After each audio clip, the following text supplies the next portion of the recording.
Well, thanks for doing this. The podcast. No worries, man. Yeah, the podcast. The name I had for it, I've had it for a while, is out on the tomato farm. Because I've been working. Yeah, I know. I'd been working with one of my neighbors picking tomatoes, and the first year I was doing that, my brother and we basically talked about random topics and stuff. So that's kind of where the inspiration comes from. I would say that's probably a bit more thought than I put into my podcast name. Well, I had like a couple of things I was bouncing between, but I ended up settling on Tech over Tea. It wasn't really like, oh, this is a name that I'm really invested in. It's sort of just like, this is the least bad of the ideas I had. yeah. Well, my mom was saying that we should have been recording those for a while and then posting them to YouTube. But I think this is a good way to kind of invest in that name, and it's like wasn't really all that well thought out, but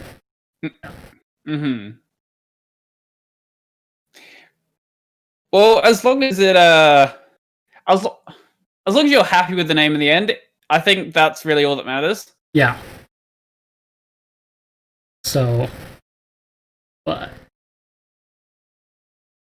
I guess for people that don't know who you are, Brodie, how did you get started using Linux? Well, I guess I can mention. I wouldn't go before that. Like who I am altogether. Well, yeah, because we didn't do any sort of introduction to me at all, unless you plan to do that before. Okay, well, I have a Linux YouTube channel with just over 9,500 subscribers right now. I'm very close to 10k. I should be there by like mid, whatever next month is, October, that one. I also have a podcast called Tech Over Tea, which is only a tech podcast in name. And yeah, as for my Linux journey, I would say, okay, so I've obviously been like interested in computers for a while, seeing as though I'm on Linux at this point. I would say I first heard about Linux probably, I don't know, sometime in high school, but I was of the mindset that most people are in back then, where it's like, oh, Linux is really difficult. It breaks all the time and it's impossible to use. But I think when I first properly gave Linux at least a proper thought rather than just, oh, here's this thing that I don't understand, would be, I reckon, maybe my second year of university, so that would be 2 years ago now. And that was when I was discovering channels like DistroTube, Chris Occhipenti, Lunduke, Luke Smith, people like that. And I started realizing that it wasn't really that difficult. Obviously, make it difficult for yourself if you want to go use something like, say, Bedrock or Linux from scratch. But if you just want a functioning system, it's not really that difficult to install Arch. You can install it in like an hour if you follow a guide. And then really, you could go, if you wanted to, you could just go install something like GNOME or KE and basically be happy with that. But I've always been the sort of person who likes to tinker with stuff as well. So I went the window manager route. And yeah, I thought, okay, this is going to be... at the time, I was thinking of making Sorry, no, I'd already started the YouTube channel. And I was like, okay, well, now that I'm doing this Linux stuff as well, I might as well start talking about that on the channel as well. So it's a positive feedback loop where I was invested in Linux at the time, and then I was like, okay, there's stuff I could make for the channel here, and sort of it kept feeding into each other. Yeah, that's a lot different than mine, so... I mean, mine started out in high school. I was kind of more serious about it because that's about the time point that Windows Vista came out. And its infamous parental controls and stuff like that. So we had an old laptop, and I decided, well, I'll install Linux on it, and I'll use that instead of having to use Windows, because why sit around with, parental controls and time slots that I hate. So, And what that ended up turning into is I am now the gatekeeper of the Wi-Fi and everything else. I was sort of always that anyway. Like, my parents, they never really understood how any of that worked. I think until I was 10, we had dial-up. So that would have been, what year is it now? 2020. So like 2008, we still had dial-up because I was living in rural Queensland. Okay. So after that point, that was when I started getting more into tech. When we came and lived in a place we can actually get reasonable internet, it wasn't good. It was still Australian internet in the mid 2000s. But once I started getting into tech, that was when I sort of became that hub that everyone goes to, even though I have no idea like what some of the questions people are asking me. Like, my stepsister the other day sent me a message on Facebook. She was like, "Hey, do you know how to fix a PS4?" It's like, what sort of question is that? It sort of happens with everyone, though. Yeah, I know. I've got my great aunt that she's been staying on the East Coast. And she comes back every so often. I clean up for her. And her husband that she ended up marrying later on does kind of the same thing. I get all the computer questions when I show up to clean for her, so it's fun.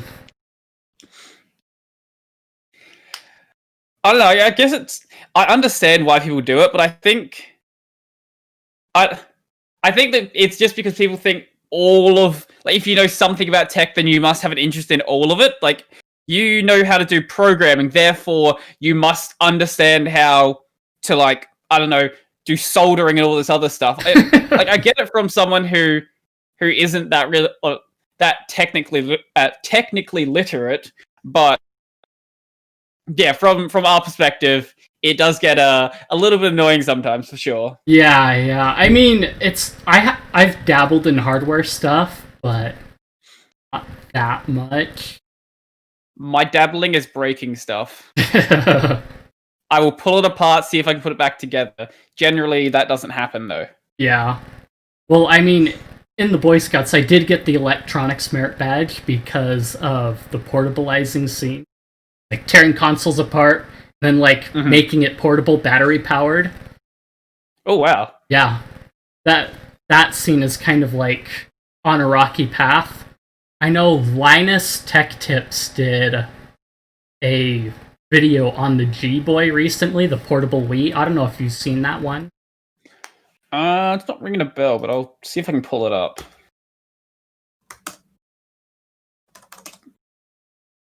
Oh, yeah, okay, I think I've seen something similar. Yeah, so that's a kit that I know the guy that put that together, and he's basically been busy selling those because of that, but I've kind of been like around some of them for a few years, so I know a bit about it, but not everything.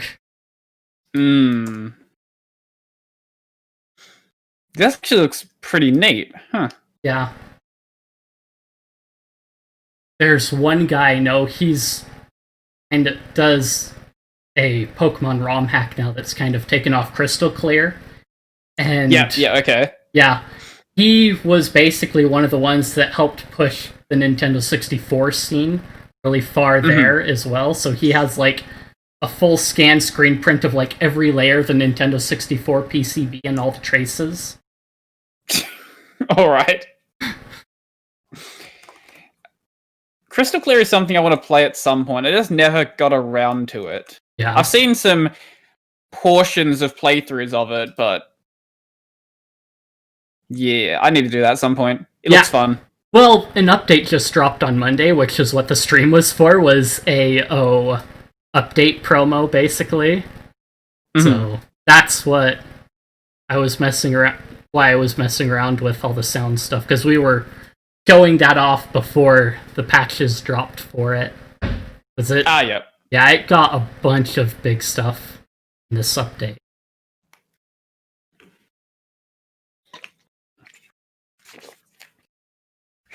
So I've noticed that. So on that subject, what kind of games do you end up playing? Because you never talk about it much in like your videos, but you do allude to it, somewhat. Yeah, it usually comes up on the podcast. We can get back to something else there in a bit later, but I like to keep my content separated into little chunks. We can talk more about that in a bit. As for my games, I haven't played anything in a really long time. Like, I've been focusing on getting uni done this year because I'm in my 4th year of a software engineering degree, so it's my honors year. So I've got papers and stuff to write, and yeah, don't have much time for games. Gotcha. And the reason why I don't have much time for games is because I mainly play JRPGs. So JRPGs and full-time uni are not really a good combination. No, I've got a long backlog of stuff that I need to invest a lot, so I know that feeling. Yeah, the last thing I was playing, I was making my way through Persona 5. Okay. I think I was up to the final palace, so I was pretty close to the end, but those is still another 15 hours. But apart from that, I've played through all of the Neptunia series, and I was playing through Tales of Berseria as well, and that was a lot of fun. Outside of JRPGs, though, I generally like just RPGs, just all around. Really, I don't know. I like character progression, and then I realized that I really don't like grinding. Sometimes you have those bits of fun where it's like, okay, this is a really great boss fight, or this is a really great scene here, and it's tied together with hours upon hours of grinding. Yeah. So that's sort of why I like the Souls series a bit more, because you can grind for 100 hours in Dark Souls, and it's not going to help you at all. Yeah. I've still got to work through that. I picked it up for Switch a bit ago, Dark Souls Remastered, and I haven't really had time to sink into it because the last couple months I've been busy with tomatoes. So. But that's today was the last day of that, so I think I can sink a little bit more time into it now. There's always the fun thing about the Souls series is I don't know if it's intentional the way they're made or if it's just sort of happenstance by how big those games are, but there's always ways to cheese the bosses. Like, there's some bosses, at least in the first game. I think it was the Capris. I don't know. There's a demon in like this little underground area where you don't even have to go into the boss room. You can just throw firebombs over the wall and kill it. I'll have to keep that in mind. I'll have to look out for that. I think it was... a couple of people have done them, but there's a lot of people who like to do Dark Souls cheese runs where they only defeat boss cheese methods, which are always fun to watch because some of them are really easy. There's one boss that if you just run away from, it just dies. Yeah. But then there's others where you sort of have to do some real wonky stuff to get it to die or just skip around it. I'll have to look into that. I know there were a couple other games that kind of had kind of the same deal. I know with Portal, there was like this one really ninja way to pass through one of the rooms, and Valve had left it in because it's like, well, it really takes a lot of work, and it's actually kind of a cool way to do it, so we'll just leave it in, and they can skip the puzzle if they want to. I've never actually played Portal. That's something else I need to do at some point. Yeah. I think my fastest run through it was like 20 minutes. I can't remember. It's pretty quick once you get going. So. Yeah, I'm just bad at puzzle games, so I'm sure it will take me considerably longer than that. Yeah. Yeah, when I'm out of form, it does take a bit, but if I play through it a few times, it gets... When I eventually finish off uni and then start game streaming, then I'll play Portal. But I also have a long list of other games I want to play. how long it takes me to get to that one. Yeah. I've finished most of my games streaming, or I've finished a number of games doing that. I sort of feel like I'm sorry. No, go ahead. I was going to say, I sort of feel like I'm wasting time if I'm playing games, but if I can also stream at the same time, I can then trick myself into thinking I'm doing something productive. Yeah, it kind of feels that way. It feels good when you get that first, like, $100 Twitch payout after a year, but when it doesn't come again the next year, that's kind of where it's like, So, do you live or Twitch? I'm thinking of doing restreaming. Yeah. So I'm gonna have a channel on YouTube and then probably do Facebook gaming as well. And just there's no harm in doing it. It's like $50 a year. Yeah. The only problem is then you have the Twitch partnership problem. Yeah. I mean, which doesn't really matter when you're a tiny streamer anyway. Yeah. I know I hit affiliate a while ago on Twitch, and I had been dedicated to Twitch for a bit and only done Twitch. But then, like, with some of the more recent stuff over the last year, it's just kind of like I've been less serious with, like, focusing on Twitch and honestly keeping up with their TOS and their agreement. So I've kind of been using Restream to stream to a bunch of other places, too. So I'm not just, like, stuck there in case something comes up. Yeah. Yeah, it's always a good idea to, I guess, what's the word? I'm forgetting words. Diversify. Sure, we'll go with that one. That'll work. It's always good to diversify where you're actually putting your content. Yeah. That's what I do with my main channel and also the podcast channel. For the main channel, at least, I'm on YouTube, Library, BitChute, Facebook, and Dailymotion. I have no subscribers on Dailymotion or Facebook, but the point still stands. I still have the content there. Yeah. I have a habit of uploading to BitChute as well, so that's always been there. My PeerTube instance is really lacking on space, though, so I can't really upload like I'd like to. That's my problem with PeerTube. Sort of, you have to accept someone else's instance and, go by their rules, or spin up your own instance, and then you've got the problem of managing that server. Yeah. Well, right now, the VPS that I have is only 25 gigabytes, so that's the main problem. Yeah, that'll definitely cause a problem pretty quickly, for sure. Especially when I'm running Pleroma on it, too. I guess if you can obviously compress the videos down, but at some point you're going to have to degrade quality so much to make it so it's actually viable with only 25 gigs. Yeah.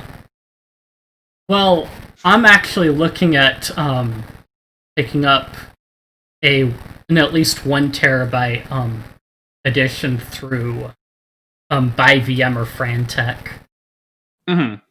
Oh, but that's going to be like $8 a month right now, so I'm still kind of looking at that. It should be pretty simple to migrate over, though.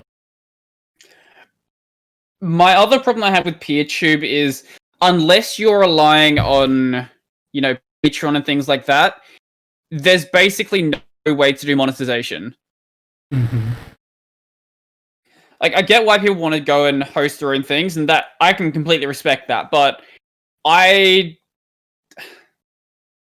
as much as I like Patreon, I like having, your viewers support you. There's only so much you can really do in that respect, and I don't want to be in that position where I'm like, I need all of your money to survive, things like that. Yeah. Like, it's nice. If someone wants to donate on Patreon, that's awesome. There's one dude who's in my Discord server who has been donating $32 a month for like the past 5 months, and that is insane. I don't know why he does it, but I don't want to be in that position where I'm like, I need you people to be here. Yeah, I've kind of been on the fence about monetizing YouTube. I'm still debating that point. I've kind of like not wanted to do that, but it's looking like maybe. Well, I'm also still working my day job as well, so it's not like I'm desperate in that regards anyway. So Yeah, which helps. I wouldn't want to.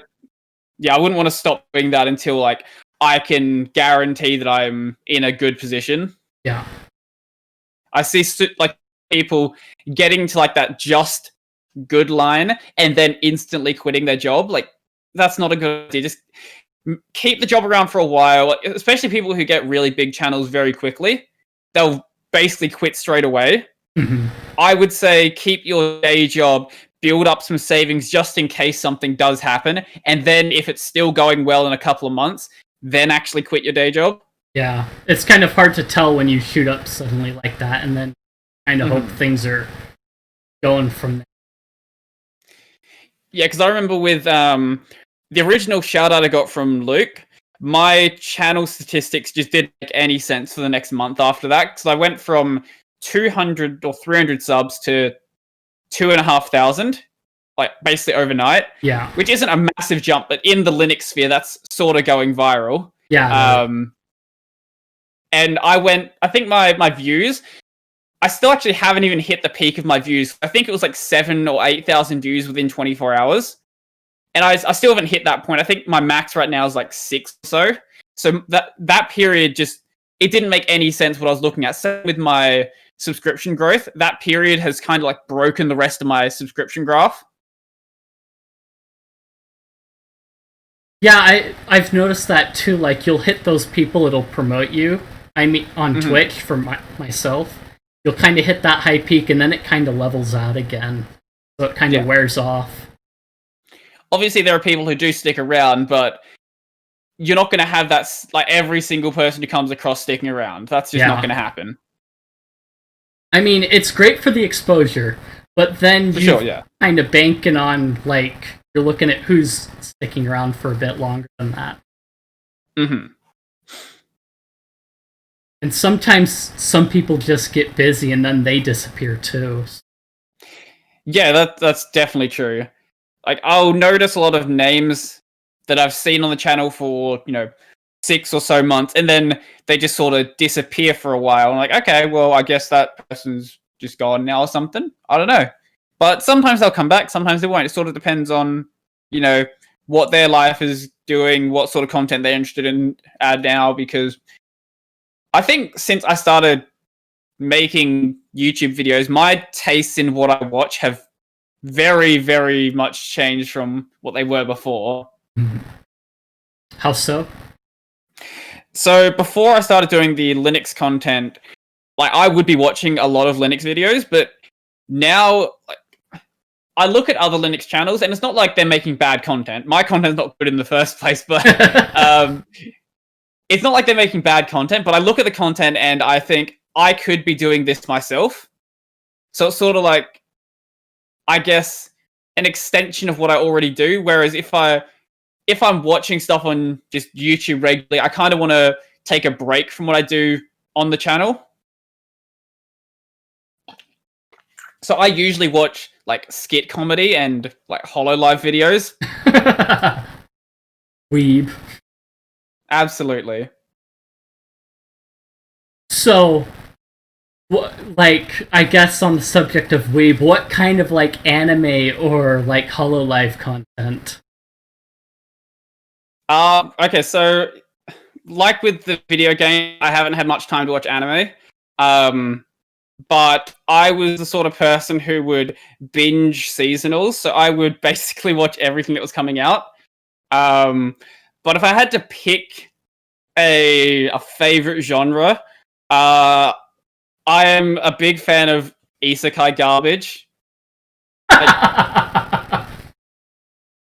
So I've got a shelf of light novels off to my right hand side, and it's got the first 14 volumes of Shield Hero on it. It's got So I'm a Spider, So What, Death March, Grimgar, No Game, No Life, things like that. Log Horizon as well.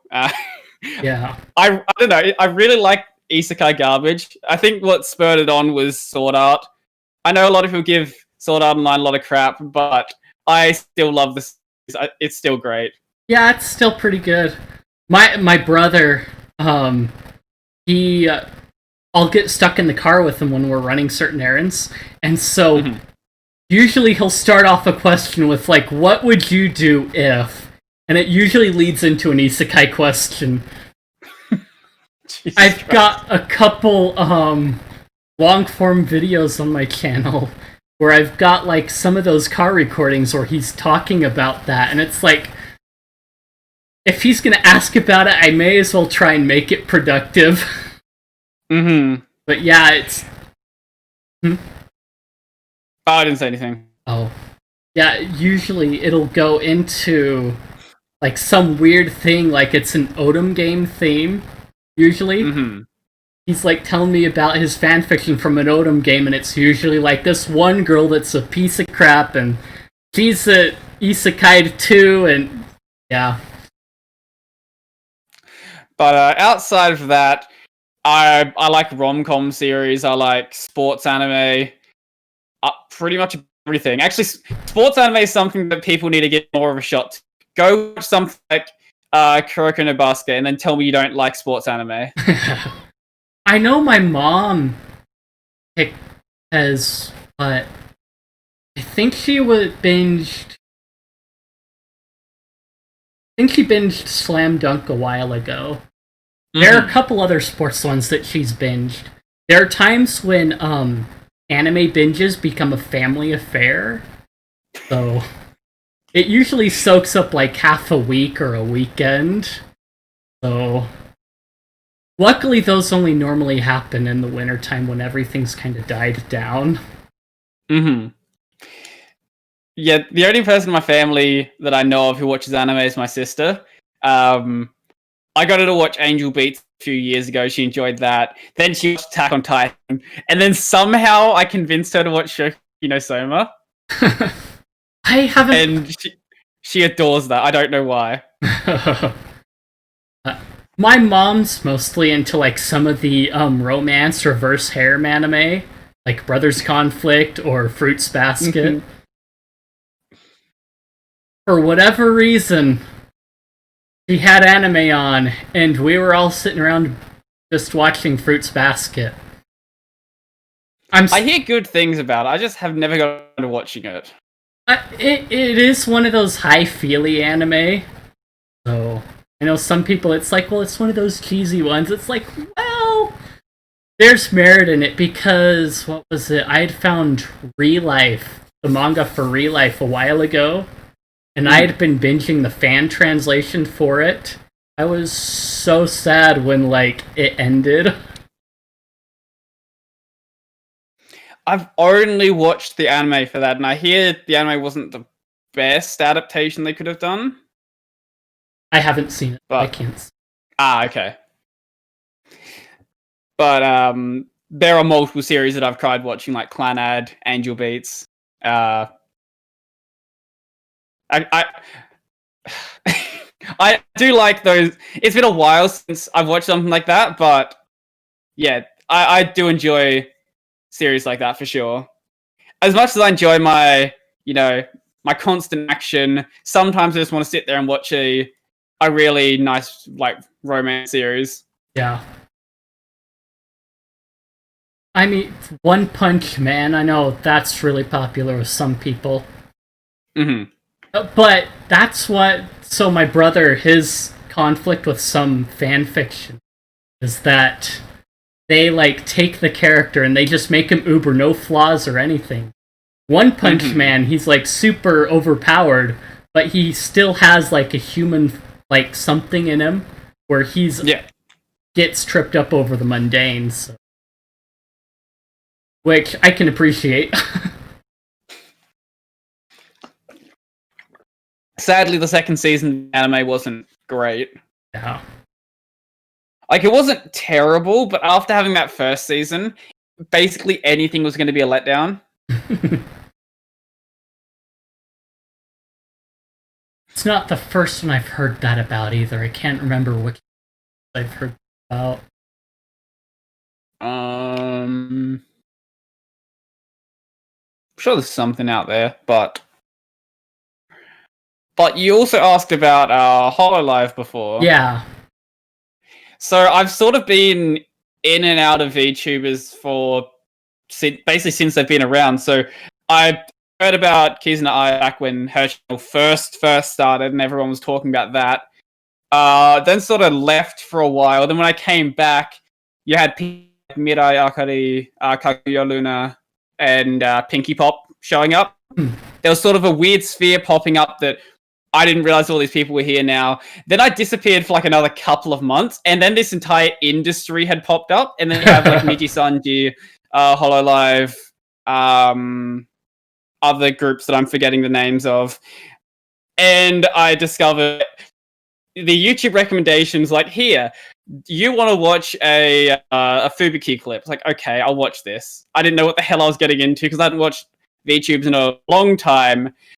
And then I basically just started binging Hololive clips after that. And now my entire recommendation feed is full of Hololive clips. I've debated on the VTuber thing, on doing it myself. Just get a voice changer. The only problem is... No, you don't need a voice changer. I'll send you something. What's his name? Let's see if we can find it. Is YouTube going to be good to me today? So, let's see. Yes, here we go. This is a channel called Woohoo Lad. I'll send you a timestamp. You probably will have to, I don't know, mute my audio or something so you don't play it on the... Actually, it's probably fine. It's like 2 seconds.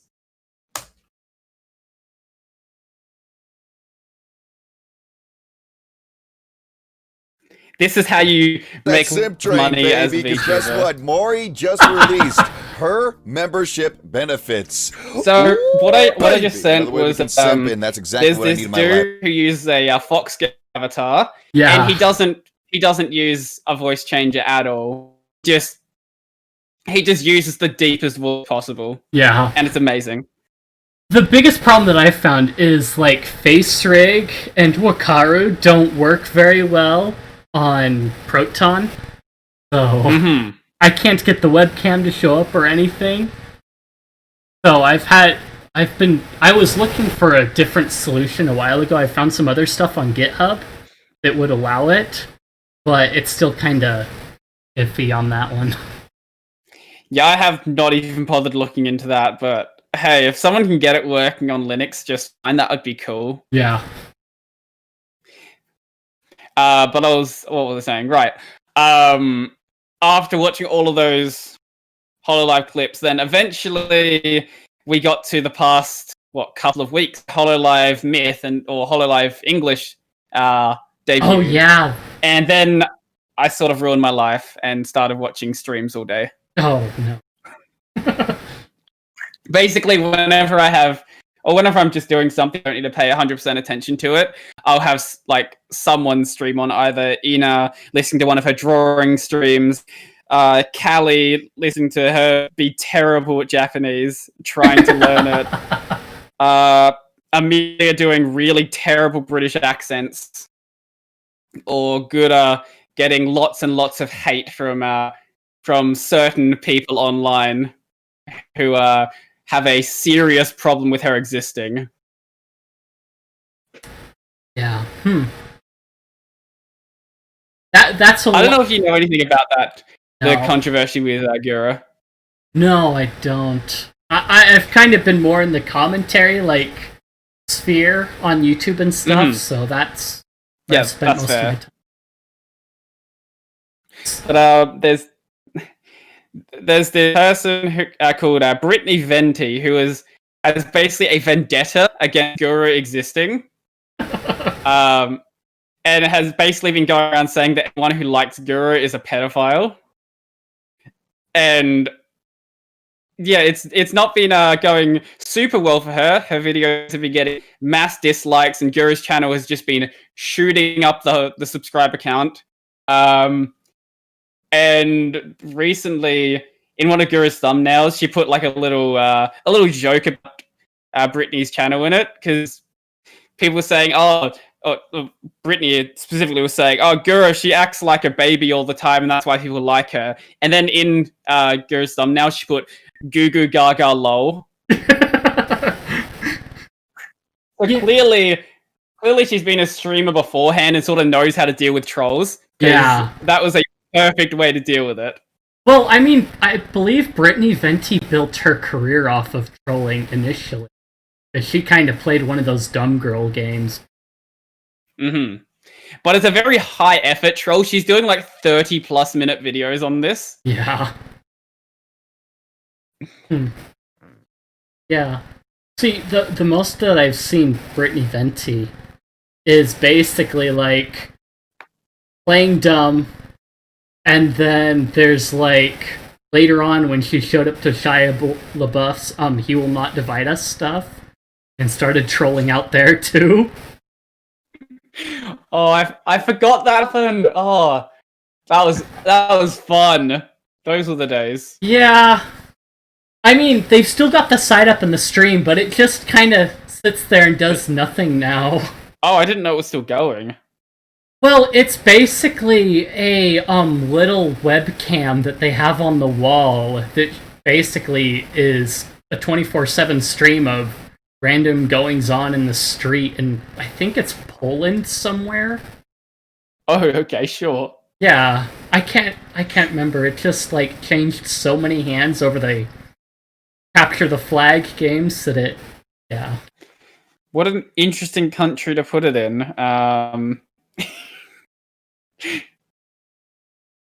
Yeah, that's probably not the first choice I would have went with for a country that will be in support of your movement. Yeah, considering their history, yeah. Well, I've got some friends who live in Poland, and we have some fun conversations. I've heard some interest. Well, this more pertains to Finland, but there was a Black Lives Matter rally, and somebody's like, "Everybody, raise your fists in solidarity," and these people went with the more traditional salute in Finland for solidarity.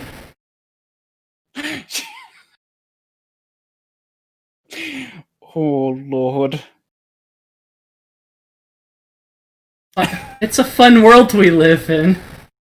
Yeah, it's been a fun past 4 years. It feels like we've just entered a weird timeline, and I don't know where it's going. I don't know. It's...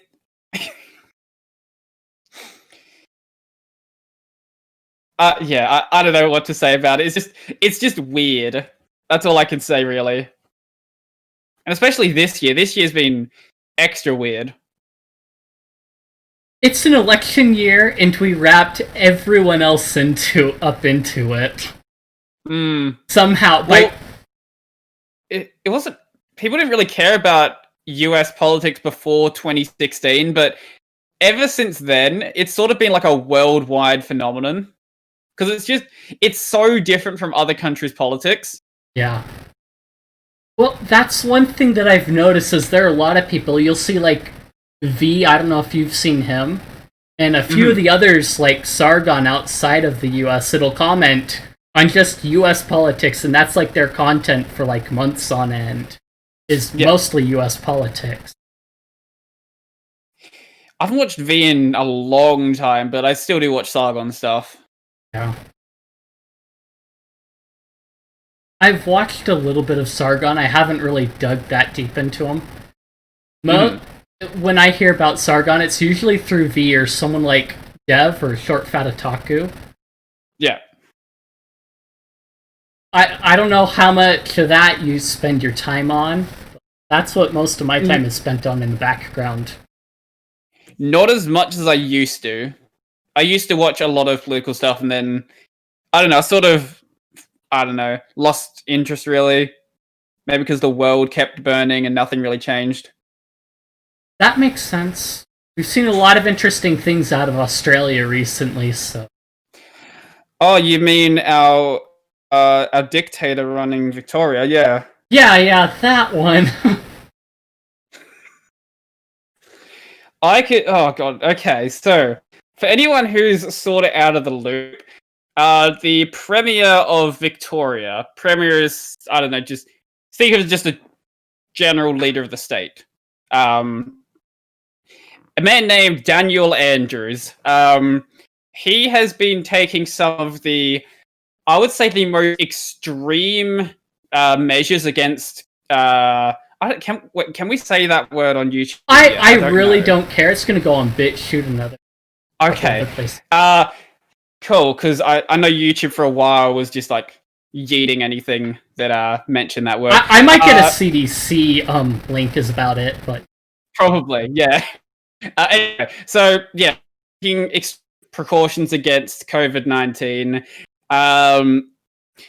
So extreme, in fact, that the lockdown has been going on longer than it has gone in China. It's been going on for the past 6 months. So, okay, I think up until last week or so, there was an 8 p.m. curfew because, as we know, the virus doesn't come out until after 8 p.m. Okay, so you your house for more than an hour, and that was only to do shopping or to exercise. And they started using drones to basically track where people were going.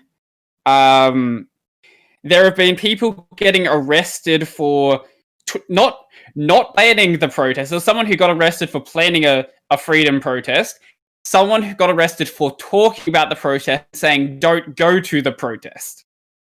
Then obviously you've had the protest going on and hundreds and hundreds of police showing up to them.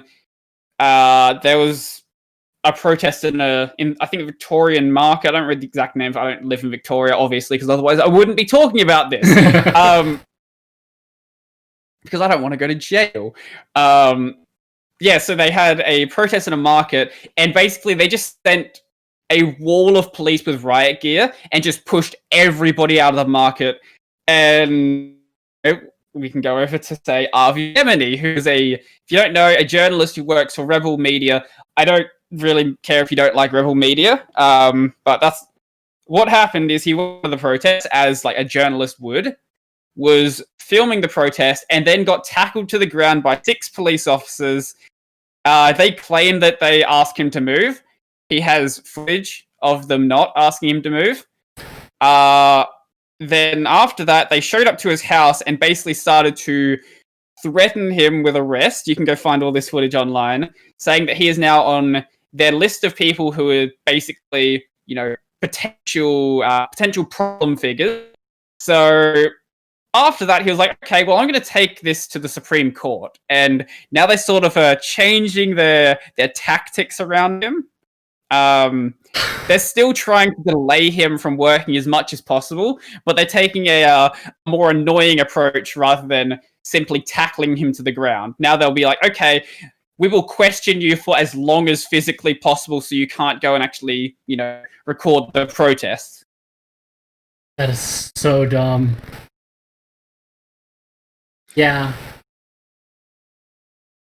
But they still don't know where the protests are going on because they understand how to use the internet and that they're communicating through Telegram groups. That is one thing that I am happy about, is most of these people don't know how to use the internet. They're kind of rather inept at it. Oh, there was a fun thing recently with the Victorian protests. So the protest organizers were fucking with the police as much as possible. So they kept so they would send a few people to a location to get the people there to call the police to say the protest is happening, and then before they got there, they would go to the next location and just keep doing that and just spreading out the police resources as thinly as possible. Yeah. It's like the one fake Proud Boys protest where they advertised it, Antifa shows up, and no Proud Boys to be found, but they're attacking about anyone that's in the street. Oh, and for anyone who might think that I'm saying that our COVID-19 doesn't matter, Victoria's they're having 20 cases a day. It's not like they're getting hundreds of cases or anything. They are a very small number of cases at this point, and everyone there is wearing masks. Yeah. See, in the area that I live, in the state of Utah, they have like a green phase, which is supposed to be like close to the new normal. My county just entered that phase like on the 11th. And so the metric that the guy's been using in the county is the hospitalizations rather than the case numbers. Right. Even though our case numbers have been basically like really low for the last few months, we've been in yellow for the longest time. But it's like, what? We finally enter green after like no hospitalizations for a month or so. Yeah. I've been watching those ones pretty closely. In state, I don't know, we're in this weird situation where we still have some of the restrictions, but nobody cares anymore because we've had 0 cases for the past, I would say, 2 or 3 weeks. The restrictions are still there, like everywhere, and they still have like, okay, here's the sign that says the social distance, and here's what the maximum person limit is. But I was at a cafe the other day, and obviously they're supposed to still have some of their tables put away and not actually be using them. They had all the tables out. They had like a massive line of people all bunched up together. No one cares in this state. In this state we also have I don't know if they have them in Utah, but we have these things called COVID marshals. They're basically people who are supposed to be enforcing the social distancing rules. No, we don't have those. Okay. Yeah, so basically everywhere's supposed to have a COVID marshal, and like the dude walked past, breaking it up, because it didn't matter. Yeah. Like I've been saying this for a while now, we don't have any COVID left in my state. Yeah. Well, basically for the whole thing, living in a rural area, no one really cares. Like, the closest town to me, no one was really wearing any masks. You still see a few people that do, and I kind of read for those people, and I stay away from those people that, like, really show that they're, like, super scared. But, like... if you want to wear a mask, like, go ahead, but... yeah. I'm not going to stop you. Yeah, well, for those places like Walmart that's required a mask, I'll basically wrap on a shemagh, the Arab scarves, and look like I'm robbing the place. I would take this opportunity to start walking around with a balaclava on and just see if you get any looks for it. Yeah, well, I thought about wrapping my head up so I look like a terrorist, but, like, I still haven't. Because it would cover my mouth, which is what most people are looking for, but even in the town over where there is a mask requirement, just, like, over the mountain range, hardly anyone cares, really, now. It's been going on so long. And with schools... I feel like that's sort of where everyone's at right now. Even the places where it is still... everyone's sort of, like...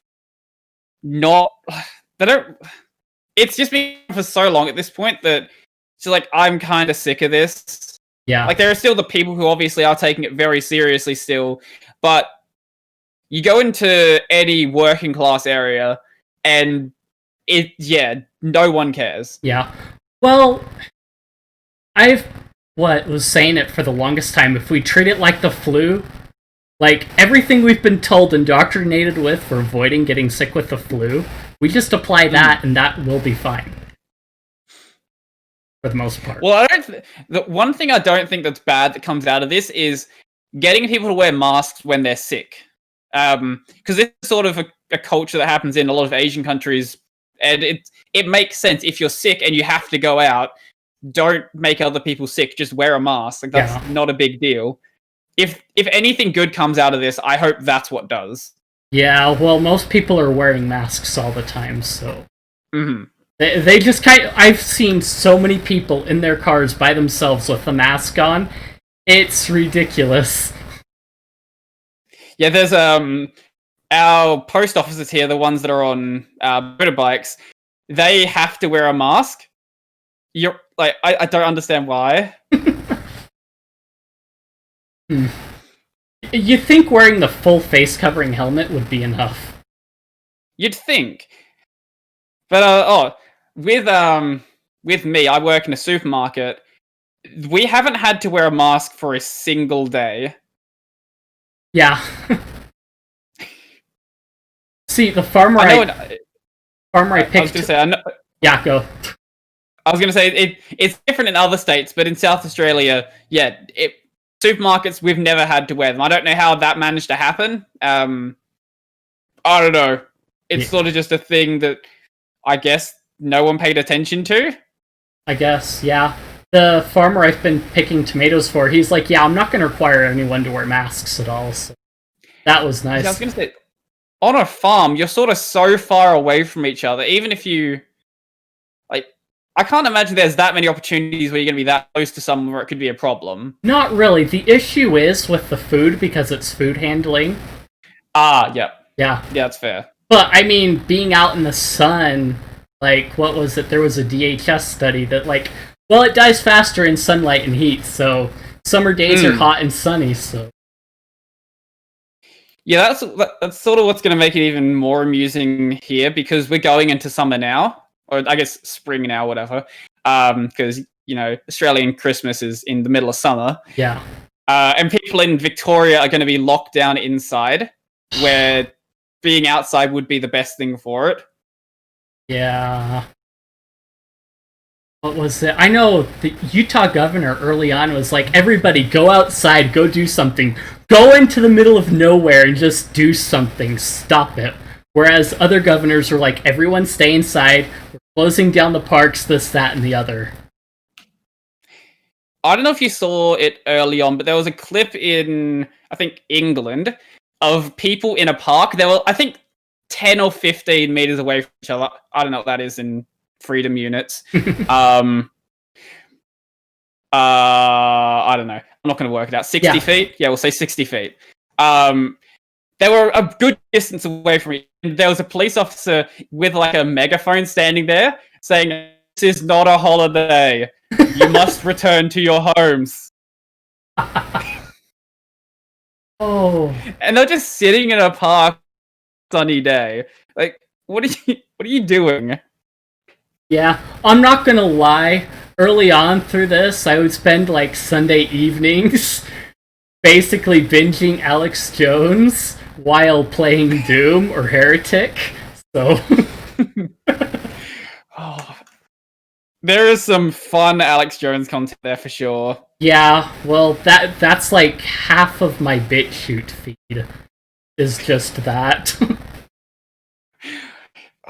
I can't watch anything on BitChute. The quality is way too low on that platform. I mean, he's on BitTube too, so... Yeah, he's also on Library as well. He's everywhere he could get his stuff on. Yeah, pretty much. I think the worst move they could have made was basically ousting him off of all mainstream social media and stuff.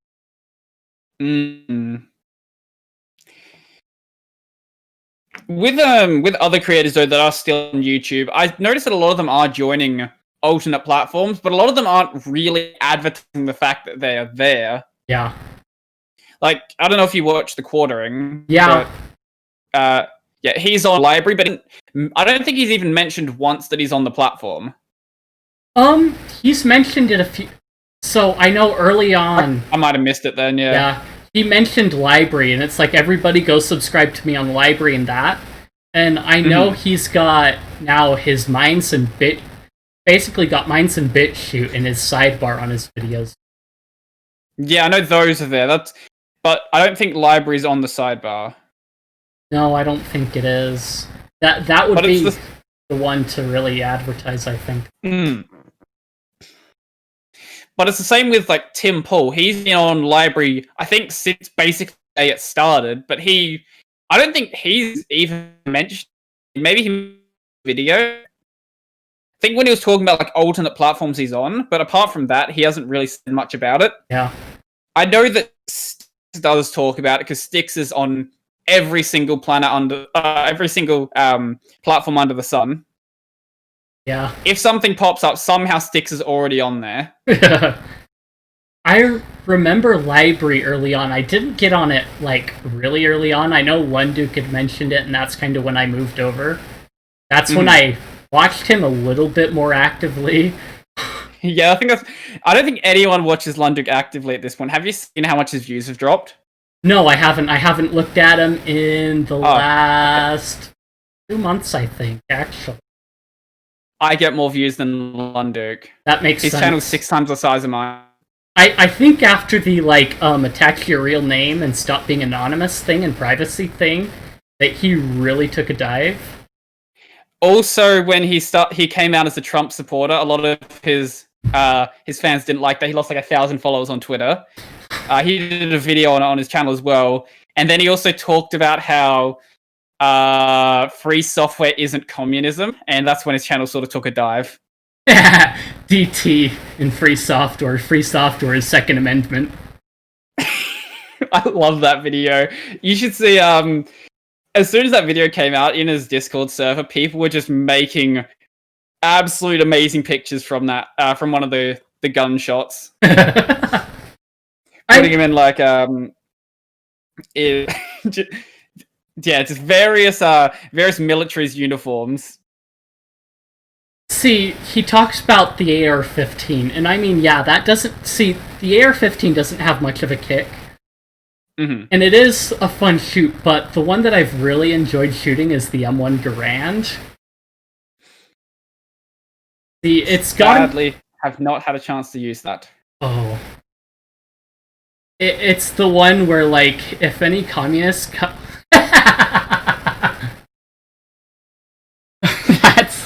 That's pretty good. See, they need to... That would fit. I'm giving you some work to do some editing. Here you go. Yeah. Put these on the screen or something. I'll have to. As much... My editing is really lazy for the most part, but yeah. Or I'll put them in the description or something. That'll work. Here's the other one. That's one of the ones where the guys are afraid of the trees that speak Vietnamese. So what? I think I completely cut you off with these pictures. Huh? I cut you off with these pictures. You were saying something. What was I think? Oh, the M1 Garand has enough weight to it that it basically dissipates the kick. And if a communist is running down your driveway, they'd better turn around before they hear the ping. Mm-hmm. Because it's got that clip in it that pops out once you run through it. Yeah, some people seem to think there just aren't guns in Australia, but there actually are. We just have, I think, of the strictest strictest gun law in any US state. Make them a bit stricter than that, and that's basically what our laws are. Well, so you can't have a gun for self-defense. There's a 3-month waiting period, and yeah, also you have to have a clean record. Yeah. I remember after the mosque shooting in New Zealand went through on a gun grab, and for some reason, construction companies couldn't get any PVC pipe at all. No, that's my new flower bed. No, you don't need a metal detector, go away. Yeah. One day I'll get my gun license. Last time I went shooting, I went with one of my mates, and we went to a range where if you're with someone who has a license, you can fire there. Yeah. We really don't have it. It's usually is the child with a trusted adult. Mm-hmm. Yeah, other than that, it's as long as the adult isn't a felon and can legally... It hasn't basically given up that right, then you're fine. Yeah, that makes sense. I'm pretty terrible with rounds. I have a thing that has a list of all the things I shot, but I think the most fun... I think the most fun I had was with this 22 lever action rifle. It doesn't kick at all. It's a 22, but yeah. There's something about the lever action that's fun. Yeah, I can see that. It's kind of that chunk when you're loading in the next one. Yeah, you run into a few of those because I'm also a hunter ed instructor. So, so when you get some people that bring in their antique 22s for the shooting test, Ooh. Some of them are really nice. The only sad part is some of them like to jam. Because they haven't cleaned them out in a bit. Yeah, that makes sense. Yeah. Our family, our parents pretty much got us a 22, what was it? When we turned 8, I believe it was? Or 10. I can't remember which one. But yeah, it was pretty early on.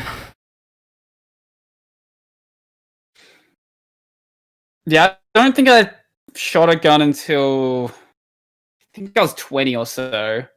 But most people in Australia just go their entire lives without ever doing it. And we sort of have this weird mentality of just being afraid of them rather than understanding them. See, that's the problem. That we've since like the late 90s where there was the gun buyback. I don't know. I obviously wasn't around before that point, but from what I hear, there's just been, this mentality that guns are bad because they're guns. Doesn't make sense to me, but... No, it doesn't make sense once you understand what a gun actually is either. Yeah, well, I love the argument that people make. It's like, well, guns kill people. It's like, okay, give me a second while I put my gun on the floor and tell it to go kill someone. Yeah, then you have the general rebuttal where it's like, but guns make it easier to kill people. Like, okay, so does a bottle full of gasoline and a bit of fabric. That's true, and also concrete milkshakes. I think my favorite anti-gun argument is anyone who mentions the UK and talks about gun deaths. Like, you mean London, the place that has the highest knife crime in the world? Yeah, I remember hearing about one of those knife bins that got targeted by thieves and stolen. I forgot they had knife bins. No, because London's to the point where, like, they have illegal knives now. They're confiscating knives. Yeah, have you seen the picture where the police confiscated a butter knife? I have not. They had this, the UK Met, or the London Metro Police, whatever the Twitter account is called, they post pictures occasionally of, like, weapons that they've seized. There was a butter knife. One of them, I think, was a hammer. And it's just like, guys, what are you doing? Yeah. I think they have another stupid one where you can't have a baseball bat without having a baseball with you. So everyone shows up to play baseball, and so you've got like as many balls as there are people when you don't need it. Oh, Lord. Yes, Australia is a bit better than that. You can't carry a knife for self-defense either. I think in some states you can have taser or pepper spray, but I don't think there's any way you can have a knife. So when are they going to start cutting off hands because people use them for self-defense? That's a good point. Look, I feel like any sort of martial artist is probably going to be much more dangerous with their hands than they are with sort of being very unskilled with a knife. Yeah, well, Kenshi is testament to that one. I don't know if you've played Kenshi or seen playthroughs of it. That one's not ringing a bell. So it's basically an open world RPG, like very, very open-ended. It is Windows only, but it runs pretty well in Proton. But it's an older game, okay. It kind of, yeah. But I'm just looking at the graphics and I'm guessing. It's kind of newer-ish.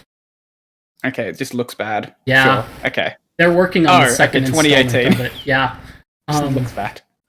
But basically, you train up your skills by using them, and so martial arts is one of them.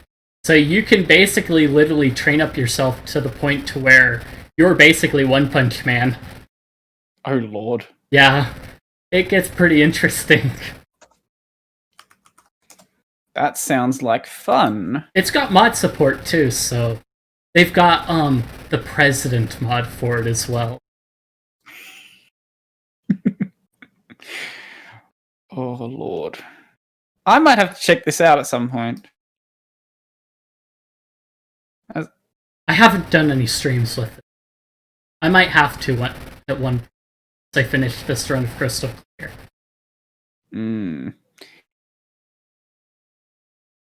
You can be a weird alien-looking creature, I guess. Yeah, well. yeah. They've even got all the politics and everything in it too. I'm just looking at the screenshots on Steam right now. Huh, okay. This seems like a game that I will sink too much time into. When I first went through it, it was before Tomatoes started. So I sunk like a good number of hours. I don't have Steam open. It doesn't matter. I sunk a good number of hours into it, and I'll probably do that November, December again. That'll be interesting. I can't wait for November. November's going to be good for me. That's when I'm finally done with class. I think I have I think we're in the break right now, so mid-November, late November or something, I think is when I'm done. I don't know the exact date. But I have papers to start, so those will be started at some point. Yeah. It's fine. It's just on genomic data visualization. Nothing too complex. No, not at all. It's only 4,000 words, though, so it's fine. See, I haven't done university or college in quite a while. So, I did like 2 classes. Yep. And then in community college, and basically I had done 1 term because in the next term I was like planning on like not being able to because I was getting ready to go on my mission. If that drops any like religion stuff on me, but everyone else knows. I was planning on getting ready for that, so I basically had 1 term and never went back to it. That's fair. I'm sort of the kind of person who, once I start something, I kind of have to finish it. Yeah. So even if I don't ever end up actually using my software engineering, it's sort of like I was this close to finishing anyway, I might as well finish it. Except for that Unity. Yeah, I fucking hate Unity. Genuinely the worst game engine ever made. See, it's kind of hit and miss on Linux. I know they had 6 or so years ago, they had a build for Linux, and then they seemed to kind of drop the like quality of the utility itself, right, for making games on the Linux side. But you can still export for Linux from Windows. It's just kind of meh. The issue you have on Linux is that you don't have good C# dev tools. That's the biggest problem I found. Yeah. Like, you can get like VS Code working properly with it. You can get Vim working if you want to put in way too much effort to C# which server working. But this is one of those few times where it's just like, use the Microsoft tools for C# because it's going to save so much time. Yeah. I don't know. There was one video I watched a while ago. A guy had basically moved to using Godot from starting his game originally in Unity. And he's like, well, Godot is a lot easier to learn. And I basically got like 6 months of work done in like 6 weeks. Oh, wow. Yeah. I've heard a lot about Godot, but I've never really, thought of using it.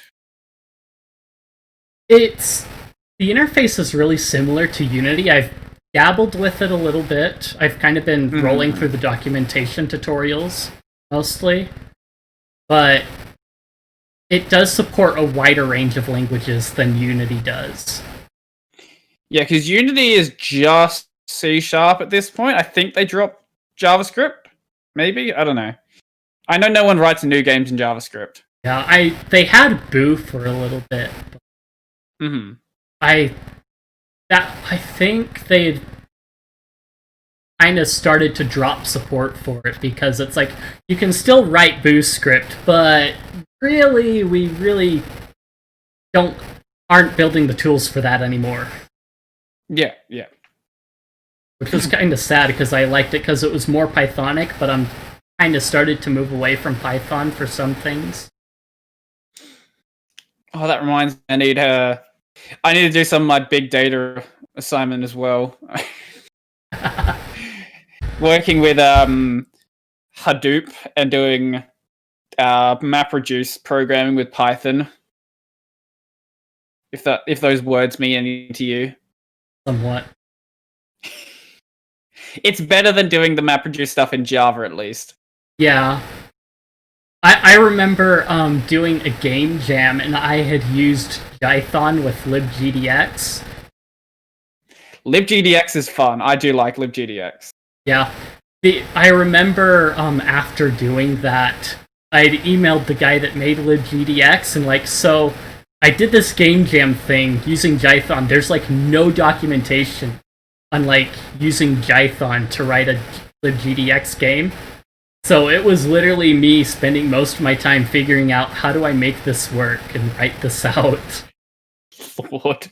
Which was the worst way to do a game jam. Yeah, I would say take your strong points and sort of go from there. But, Yeah. Hey, if you want to learn something new in a couple of hours, that's a way to go about it, I guess. Granted, I never did it again, but it worked. Yeah, my previous game development experience was libgdx on Android. And I like libgdx. It's a nice layer above just doing OpenGL programming without being all of this extra stuff that Unity does for you. Because obviously you could go and do everything directly in OpenGL, OpenCL, Vulkan, whatever you want to use. But, it's... Some things are just easier if you just let a library handle them, because, okay, it's pretty safe to assume that the way you're going to be drawing a line is probably going to be the same way, regardless of what sort of game you're writing. So just let a library handle that for you. Yeah. I know there were a couple projects I was looking at in Python where it's okay, what library can I use to take advantage of so I can be lazy? Kind of where I sit is how can I be lazy but still get a lot of work done? Yeah. The problem I have with Unity is it sort of forces you into a specific mindset, and if you try to break out of that mindset, it doesn't really go that well for you. I haven't used it that much, so... Okay. It's sort of just a problem with any sort of game engine, though. Yeah. Libraries tend to be a bit more free because they will give you these API calls you can make, but they're not assuming that this is the way you have to do lighting. This is the way you have to do player tracking. This is the way you have to do collision detection. It gives you the tools to do those things, but then expects you to make them yourself. Yeah. Which I can appreciate because as I've progressed, that's basically kind of where I've slowly gone, is more fine-tuned control. But I still like the aspect of doing less, writing less lines, but still getting more done. Well, yeah, you can knock something together in a couple of hours with Unity for sure. Yeah. And that's what you see with all of the asset flip games on Steam. Hentai Sniper, Hentai Nazi. Back when what was it? All of the DayZ clones were really popular. Yeah. And you'd see all these Roblox-esque DayZ games. and they just all use the exact asset pack. Yeah, they may as well have just done it in the Doom engine, because that would have been a lot easier.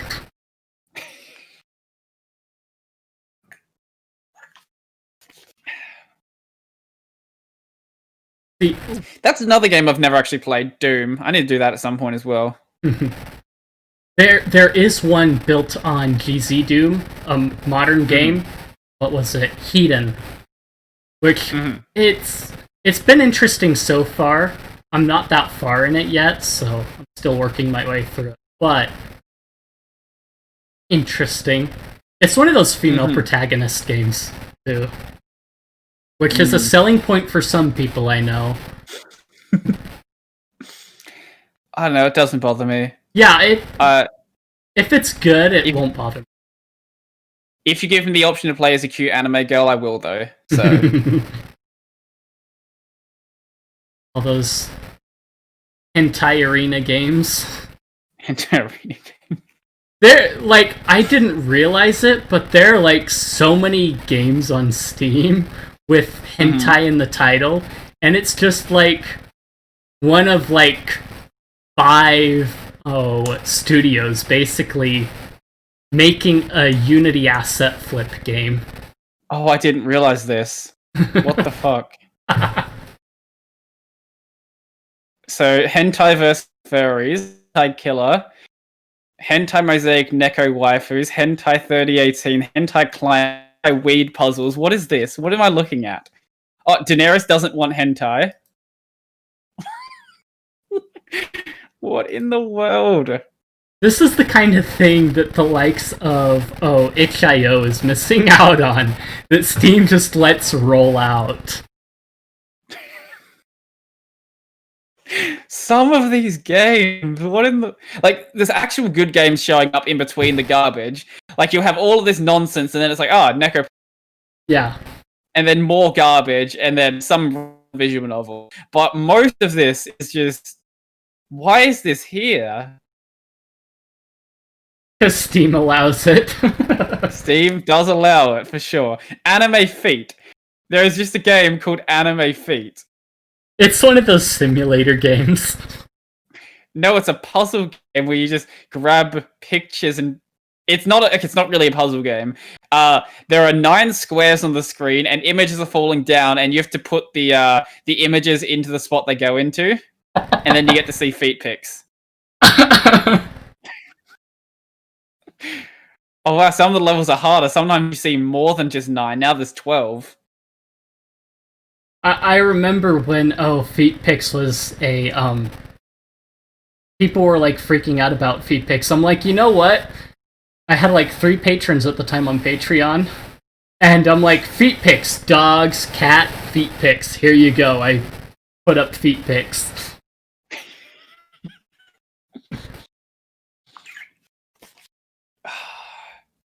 Feet are weird. Don't look at feet. Stop being weird. Get a better fetish. Well, I mean, some people have anime girls. That's fair. Okay, maybe I can't talk then. Your thing is tentacle hentai, then maybe. You know, tentacles are weird. Just keep the tentacles out.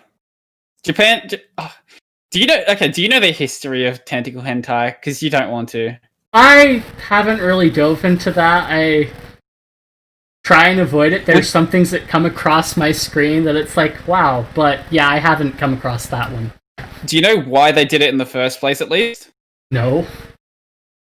Basically, because Japan has really weird censorship laws around, like, pornography, basically they tried to find something that looked really phallic, and... Yeah, sort of something that looked phallic they didn't have to censor, and they got their way to tentacles. And yeah, it sort of got weirder from there, because once you involve, you know, alien creatures, then you've sort of opened the floodgates for people to just get fucking real weird. Oh, wow. Mass Effect. But then you get to the point where sometimes they actually censor the tentacles as well, because they look too phallic. So, you know, we've come full circle. Well, what was it? Then there was I think it was called DreamPie, the neural network that could uncensor it all. I think I know what you're talking about.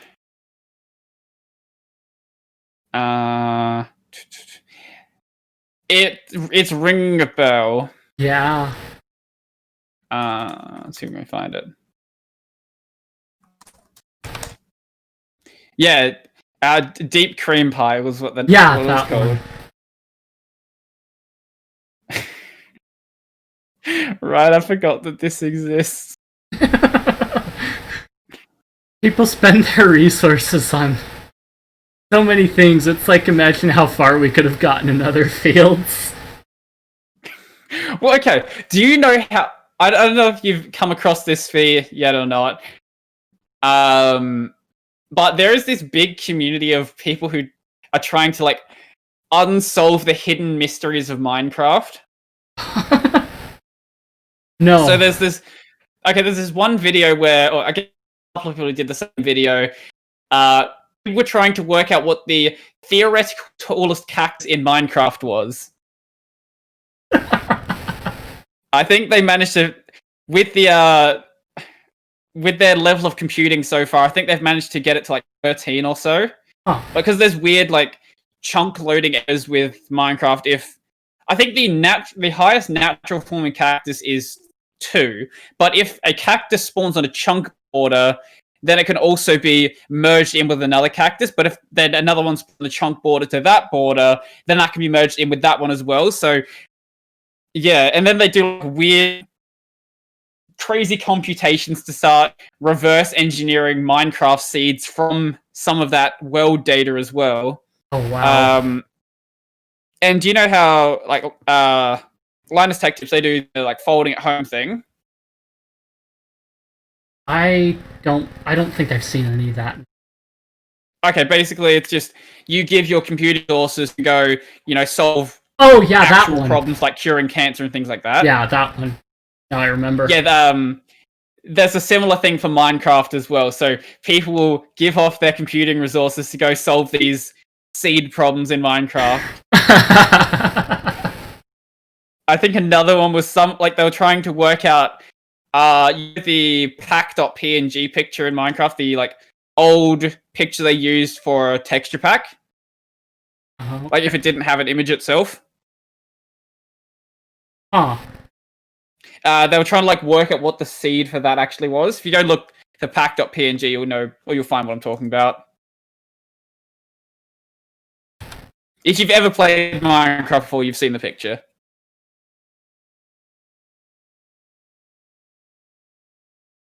Oh yeah, that one, of course. Yeah.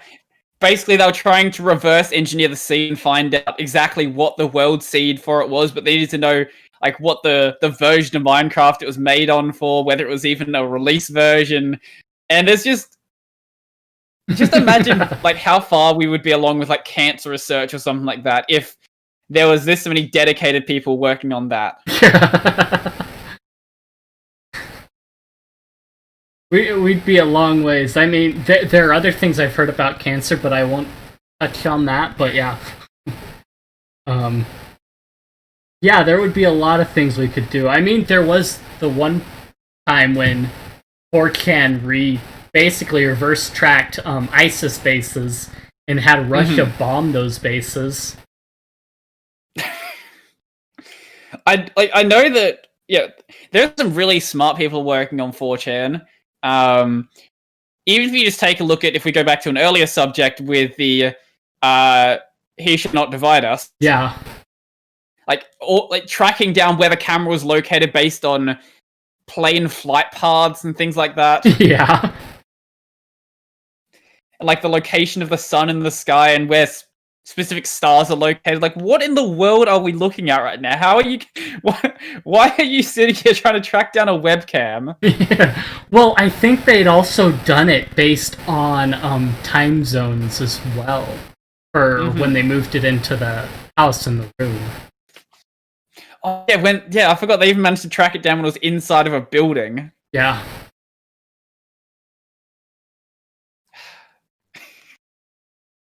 So many things. So many people who have crazy levels of skill just bored out of their mind trying to work out stupid problems. Some of them do end up making games. I mean, Pokemon Clover is a testament to that.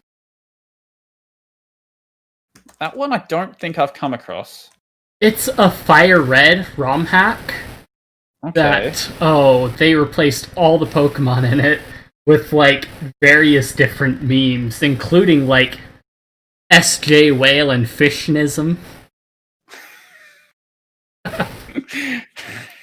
Oh, damn it. Terry Davis is in it, too. Oh, no. Yeah, and the soundtrack has one of, a Temple Arrow OS Bomb. rendition in it, too. There's one called an Arrow Bomb. Yeah. That's amazing. What would you say just before I cut you off? Yeah, there's Terry Davis, and then a Temple OS rendition in the soundtrack too. So they like got a sample of one of the hymns from Temple OS and basically remixed it a little bit. Oh no.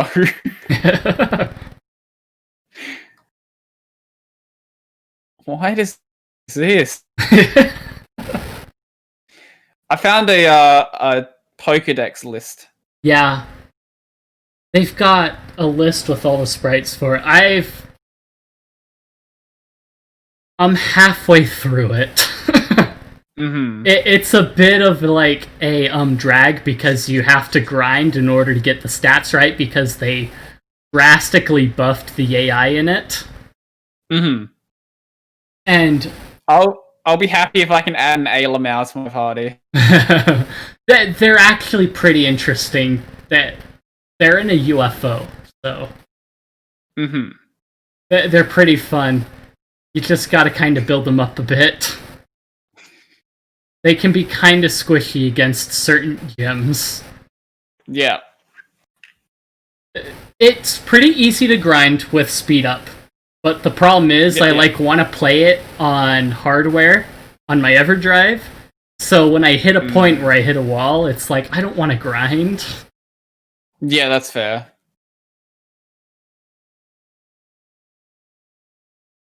Someone put so much effort into this. I don't know why. A few people put a lot of effort into it. They're not really doing any more updates to it either, so... it's a Fire Red ROM, but there's fairy types in it. That's interesting. Yeah. That's kind of been a thing in the ROM hacking scene, is they're adding the later generation typings to the games. So you'll even see it in like Generation 2 hacks, where they'll add that. And it's a lot easier too now, since they've decompiled up to like Generation 3. Yeah. So you can mess with the source code in it. Well, that would basically make any of the Dragon gyms way easier. Yeah, it would. But the AI also switches out, so... Like I said. Yeah. They're finished Clover, and now they're working on... There's another one called Country Balls now. Oh, no, I've come across that one. Yeah, it's still heavily in development, but it's really it's fun. It's a lot easier than Clover, so they don't have like the crazy spike, but they did buff the AI somewhat so that they do somewhat switch. Not a big deal. You're not gonna like get stuck grinding like in Clover, but you're also not getting the like same easy like run everyone down experience like you have in Fire Red.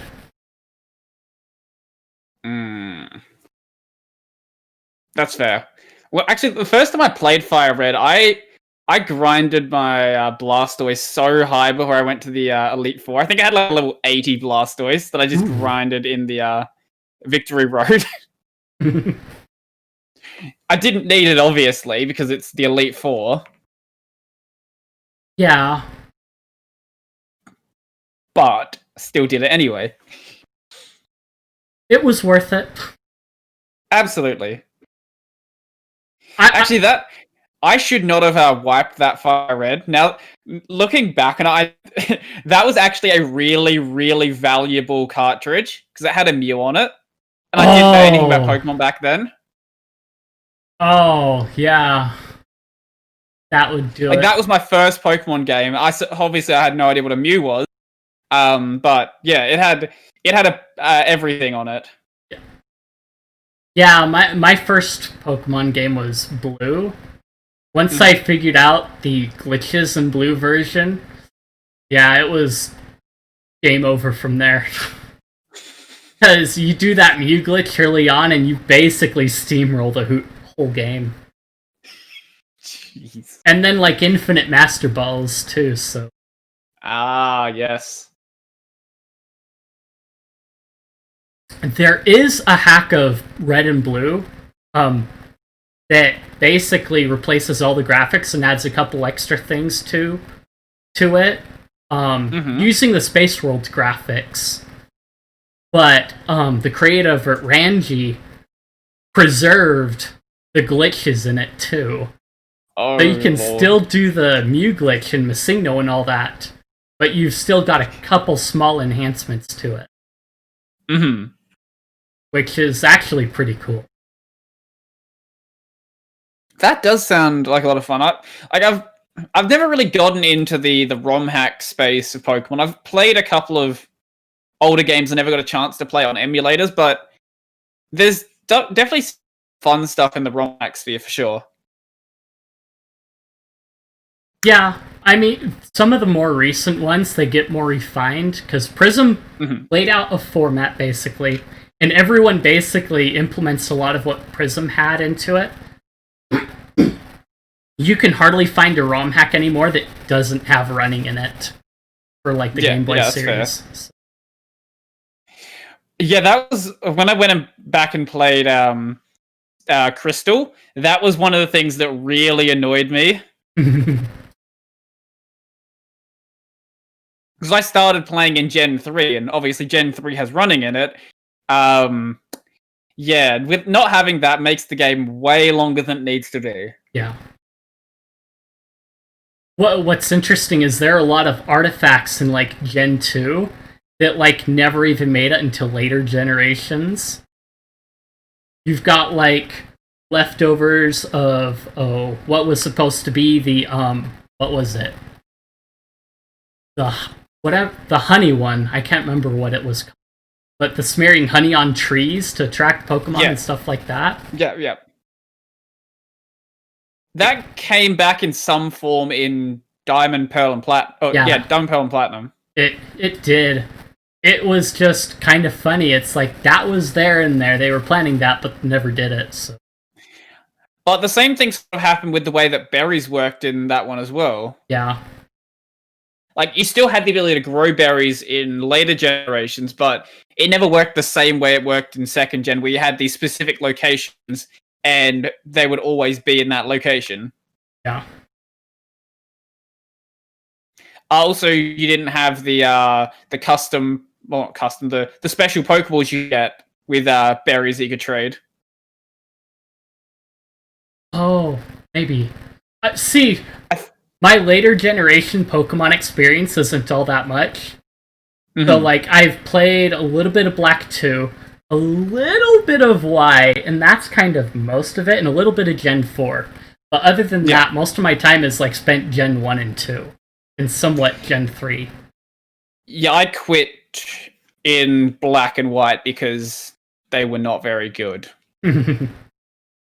But most of my time was spent playing through Gen 4. I've heard a lot of people say that was, like, kind of the peak for open world-iness, kind of, was Gen 4. But after that, it's like, they really don't do it much.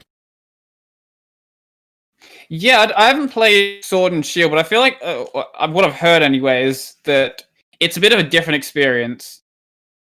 Yeah. From most people I hear, it's I've heard the argument plenty of times. It's not a $60 game. It's more of a $30 game. And, like, people that have bought it that I know have basically said, like, yeah, that's fair. But the nice thing about Gen 4, you had, obviously, Diamond, Pearl, and Platinum, but you also had the remakes of Gold and Silver as well. Yeah. That's what sort of makes me love Gen 4 so much. Yeah, I think, yeah, they did the followers thing. And that was kind of one that I know people liked. And then when... Yeah, that should have stayed around. That was such a great feature. Yeah, I know when Crystal Clear added it, it basically jumped a lot of things up. But Crystal Clear has a lot more detail into it, and a lot more, like, functionality in it than, Gen 4 did with their implementation of it. Yeah. I think was it just a cosmetic thing in Gen 4? They might have picked up items from time to time. That might have been something that happened. Yeah, that was a thing. I think it depended on the ability to... Yeah, okay, that would make sense. But it's always fun to have, like, a Mewtwo following you around. That's just amusing. Yeah. You just walk the city, you have, like, a Dialga following you. No one questions it. Don't mind me. I'm just on my way to the next place. Don't mind me, the God of Time is following me. It's all good. Wait, God of Space, God of Time. Which one was Dialga? I have no idea. I don't know. Yeah. Or, like, you have a Zapdos following you. No questions. Just Zapdos. Or Lugia. It's just sort of worshipped in your entire region. It's all good. No, yeah, that thing, I have it in a Pokeball in my bag. Want to see? Someone just subscribed.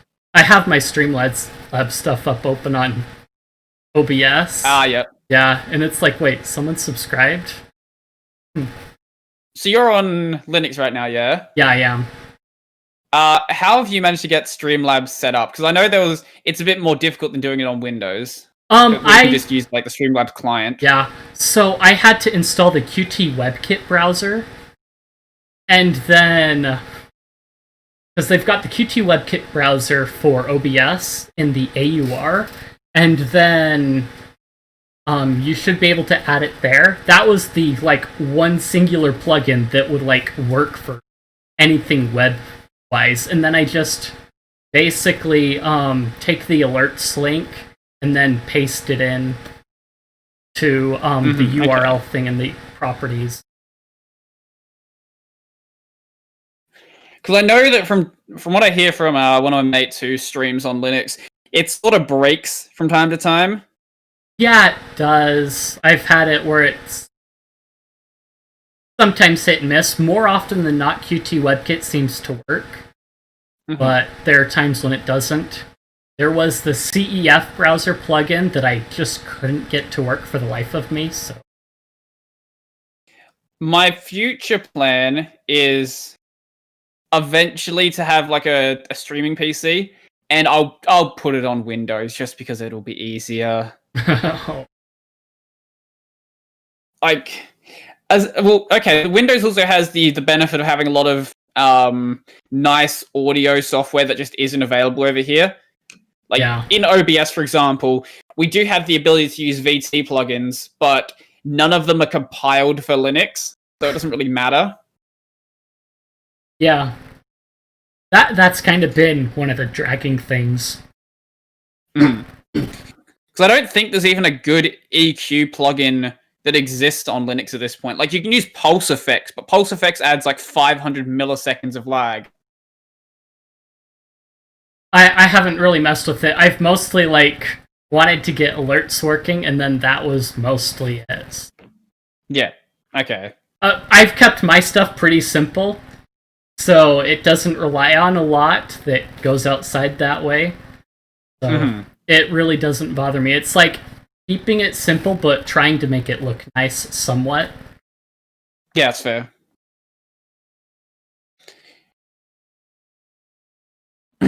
It would be nice to see the actual Streamlabs client come to Linux, though. There's no reason that it couldn't. Yeah, I think it's built on Electron too, is what's bad. Oh, if it's on I need this out now. If it's built on Electron, there is no reason for it not to be here. Yeah. Streamlabs, Electron. It's auto-completing. Sounds like it is. Yeah, it looks... It's listed on the Electron.js website. Yeah, it's built on Electron. Yeah. See, that's what I don't get, is there's so many of these programs that are, like, built on these cross-platform things, and they're not cross-platform. It's like, you built your thing on Qt. You can compile it for Linux. Come on. Well, yeah, why would you use... Oh, Qt is a bit different, but why would you use Electron if you're not going to build it and release it on Linux? Yeah. Like, Qt I get, because you can do Windows, like, basically just Windows development with Qt, but Electron there's no excuse for. Actually, it'd be even worse if they did it with, like, GTK or something. Oh. See, what was it? When Crystal Clear introduced injecting custom sprites, I had basically done the Python backend for that one to kind of make it, and then I worked on a GTK front end, but it wouldn't. You have to jump through so many hoops to get GTK to work on Windows that it's like not worth it. And I realized that down the road after I had like a full interface built up, and it's like, why? But the injector sprite that Crystal Clear uses now basically is built on Django and uses that backend that I built for that. And the guy built the front end using Django, obviously, and everything else because it was easy. Mm-hmm. And it runs on Linux because there was some back and forth where we were running a C program compiling it between Windows and Linux.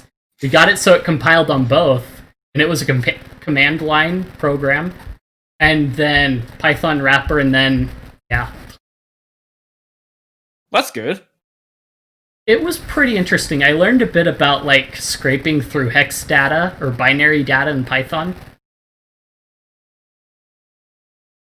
Yeah, it's not something I've ever wanted to do. That sounds like hell. Well, it's more of, like, go to this address in the ROM, see if it's this version of the game, and then if not, tell them that they did something wrong and it's the wrong thing. Okay, well, I guess, yeah, at this point, with how much is known about the Pokemon source code, yeah, that makes sense. Yeah. I would hope at this point that it's well documented how to deal with all of that stuff. So on the PokeCrystal repo on GitHub, which is where they have the disassembly for it, they do have a lot of documentation for it. They've been refactoring a lot of code, so it's gone through like different iterations of like, this is the standard for creating music in it now. We're gonna change that and mess with it again so that it's different, but it should be easier to read, air quotes. That makes sense. Yeah. And being as most of the tools are Linux tools for writing it, they've got all the tools in the AUR for building it. Well, that's nice. Yeah. And beyond that, most people end up installing Bean, GW, whatever, on Windows to set it all up. Yeah, that makes sense.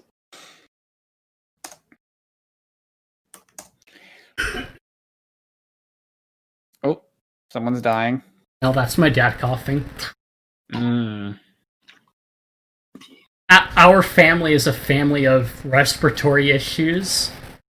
From asthma to seasonal rhinitis. So when this COVID stuff started up, and they're like, anybody with like pre-existing respiratory issues, it's like, yeah, my family, we don't care. I had asthma as a kid, but most of the guys in my family sort of grow out of that by the time they're like in their mid-teens. Okay, that's good. Yeah, definitely. Especially now, for sure. But mine was never really that bad anyway. I never really had any really bad attacks. It was just sort of, loss of breath. Really. I guess it also helped that I was never really the sort of person who would push to be active. Especially once I discovered video games. Yeah, do you know what it's like with that kind of a lifestyle and a personal trainer for a mom? Oh no. I get a hard time about my posture sometimes. I give myself a hard time about my posture. Yeah. I mean, there's a lot of merit in it. So, I mean, having a good posture is important, and being able to, not, completely die at the end of your life and still be able to move properly is kind of good. Mm-hmm. Yeah, that's always a plus for sure. I can't say I'd be against that one. Which is why I don't get why people are like, well, I'm gonna still live my lifestyle, but I still want free healthcare. If you even bring up the question of free healthcare in Australia, people are just going to look at you like you're weird, because we've had it for so long. Yeah. It's like, what do you mean, not having free healthcare? That doesn't make any sense. Why would we pay for it? Like, we just mock you guys for it. Yeah. Well, I think Australians understand guns about as much as Americans understand why free healthcare is good. Well, I mean, it's more taxpayer-paid healthcare. Oh yeah, it is. That's what it is. Yeah, I guess that's true. I have a problem when people say free university, so yeah, that's fair. I probably should say that. Yeah, I know. It's oxymoronic, but it is what it is. Like, yeah, we can have free university if, you don't pay the teachers. They wouldn't like that, but I mean, Ooh. It's kind of the state that some of them asked for. Yeah, I don't know.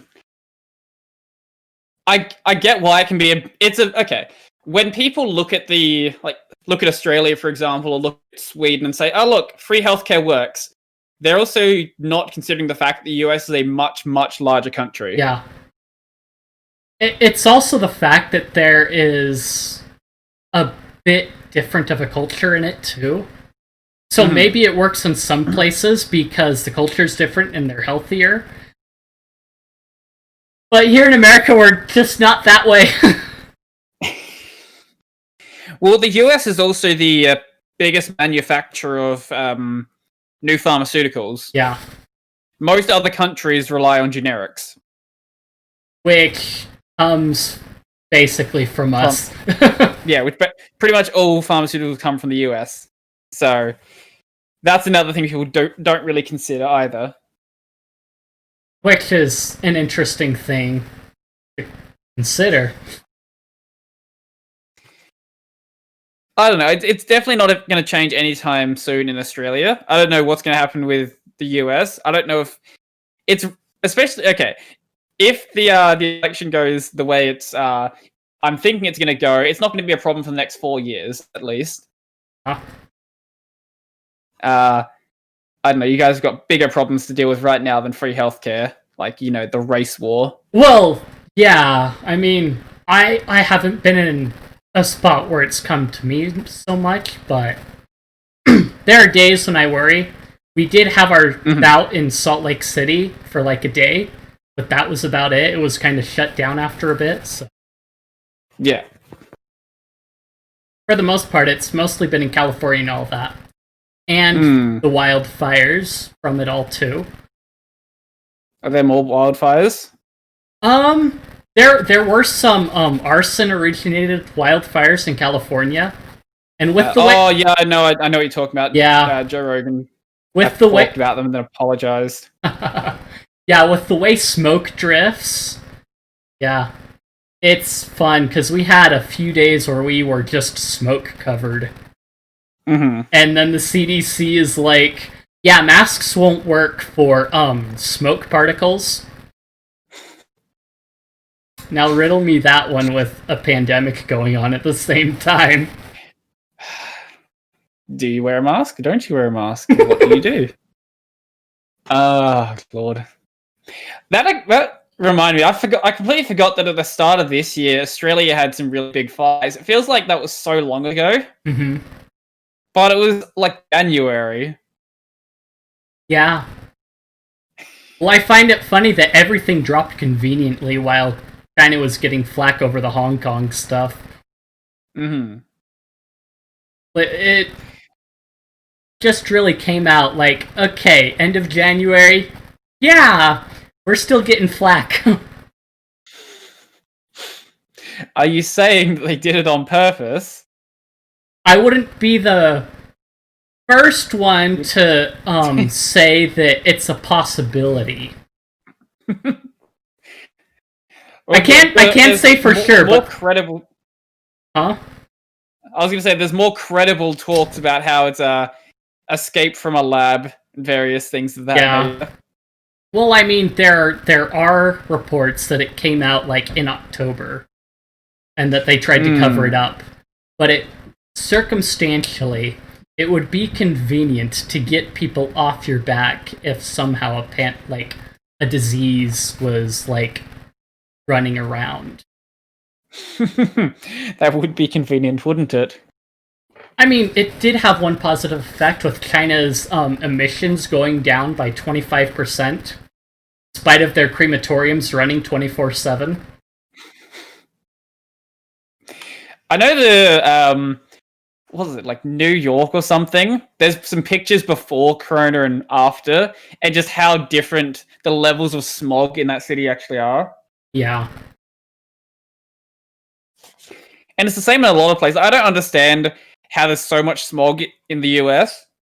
Because here, you can be anywhere and the skies are clear. Like, I don't know what a smog-covered sky even looks like. Yeah, we don't really have that where I live. But what's interesting is when they're measuring emissions, they use the city. They have, like, their meters that they use, that they measure in the middle of a city. And so in our county, when they were proposing banning wood fire stoves and burning wood fires, a bunch of people got mad. And it's like, here, let me tell you what's up. And it's like, this thing, like, where are you measuring it from? And then you also consider that... Banning wood fire stoves? It was basically a ban on wood fires because of pollution, because apparently wood fires are the higher polluters than cars are. Oh, Lord. Yep, sure. We all know that everyone has a wood fire stove in their home. Or fireplace. And it's really interesting when you consider that with the California wildfires, we had smoke drift over. And it's like, so California has a smog problem. And smog doesn't drift like wildfire smoke. Mm-hmm. Yes, I believe you. That is bizarre. Like, we have times of the year in Australia where we have fire bans altogether just because it's simply too dangerous to start fires. Yeah. But simply banning wood fires doesn't make any sense. Yeah, I think they were gearing up for this going into winter too, no less. I know, well, from what I hear, at least, California sort of has a big problem with doing backburning, and meaning they don't do it. Well, they don't do it enough, at least. Oh, well, yeah. Like, the reason why Australia's fires, even though like people see them outside of the country and be like, this is horrendous, the reason they never hit the cities, really, is because we backburn a lot. Yeah. Well, it kind of helps preserve everything and kill off the dead stuff. It's good for the environment. It is. It helps regrowth happen. Yeah. I remember when we lived in a town a little bit further south, we could see the mountainside. There was this one day where we had a lightning storm, and the lightning struck on the mountainside there and just burned it all up. So by the time the fire department and all basically got in to stop it all, there was like this big old square on the mountainside you could see that was all black for a little bit, but then as the spring and summer hit in, it just turned a really lush, beautiful green. I think people downplay the good that can play a little too. Yeah, well, there's a reason why. Well, the way that a lot of places do backburning here is they actually take up the like indigenous methods of doing backburning and sort of let those groups sort of handle the way it should be handled, because that's it seems like the best way to handle it.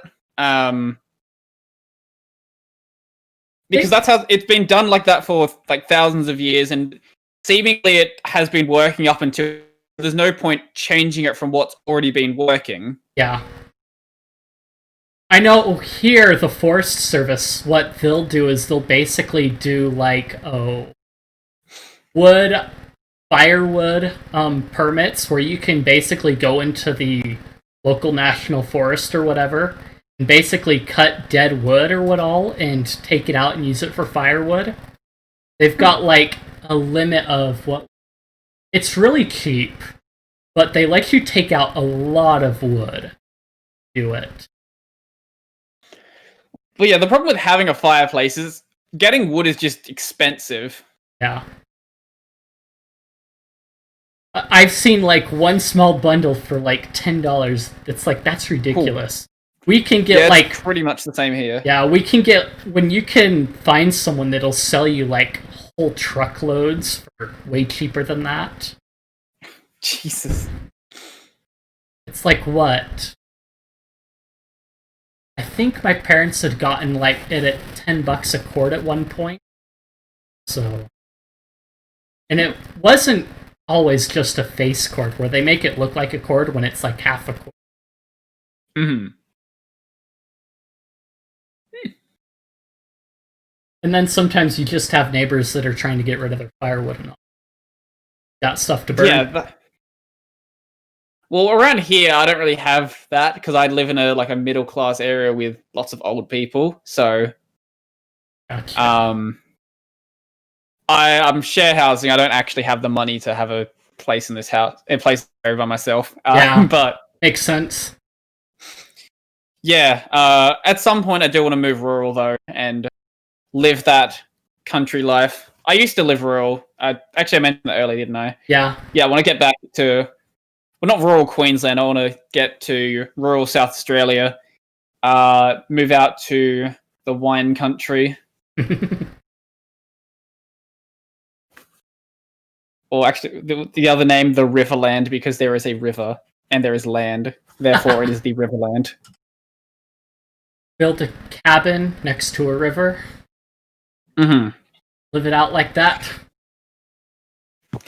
Well, I'm just like from time to time I'll look at like property prices out where I want to go, and then look at property prices in this area, like 300,000 for just a sort of regular house in my current area, and out in where I want to go, you can get a place for like 180,000 with like 6 or 7 acres. Nice. And pretty much everywhere's close to the river when you're out that far, so I don't know. Plus, also, there's no one around, which is also good. Yeah, that makes it nice. It's nice to have neighbors, but it's nice to have neighbors that aren't too close. Yeah, that's fair. Yeah, luckily right now the house I'm in isn't one of those like detached houses where you have like someone's house literally attached to your wall. Yeah. I used to live in one of those. It's not great, especially when you have loud neighbors. At least there's a fence between my house and my neighbors, but I would like there to be just a bit more than just a fence. Yeah. It's nice to be able to have that space out, because my neighbor was commenting on it. It's like, we've been social distancing this whole time. And it's like... You've got so much space between your houses where it really doesn't matter. The only way where you're really going to talk face to face is outside. Yeah. early on, there was some weird interaction I saw with people social distancing. So you have neighbors talking to each other across the road. Gosh. I think some of my favorite ones is there was this video of a woman yelling at a guy while he's sitting out on his porch and she's at his fence yelling at him for being outside on his porch, just like more than 10 feet away from her. Yeah, that reminds me of something that my mum told me the other day. So at the hardware store near where they were, they have one entrance where you can go in, the other entrance where you leave. And because it was really windy that day, they had one of the entrances closed so they don't damage the door. Yeah. And someone walked in through the regular entrance because obviously the other door was closed, and they had a Karen start yelling at them, talking about like, "Oh, this is not the door that you're allowed to come in. You have to go through the other door." And he was just like, "If I go through the other door, COVID not going to get to you? Is COVID not coming through that door?" I just love all these nonsensical logics that people have. Like, some of the rules make sense. I get like keeping your distance from people, but yeah, other ones are just, they feel very arbitrary, like the curfews. Yeah. But it doesn't even matter there is a curfew in Melbourne right now anyway. Nothing's open because, like, why would the nightclubs be open? Because the bars in the UK are open? Oh no, the way nightclubs open in my state makes no sense.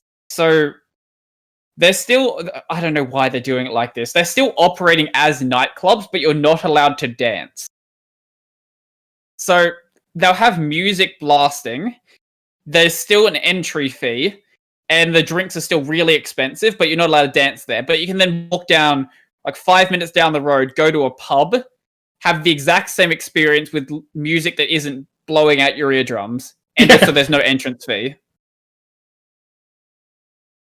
That works, But I guess. one of the big nightclubs here is sort of embracing it. They're sort of like, okay, you know what? We are no longer a nightclub. Now we're going to be a... That's smart. That's adapting.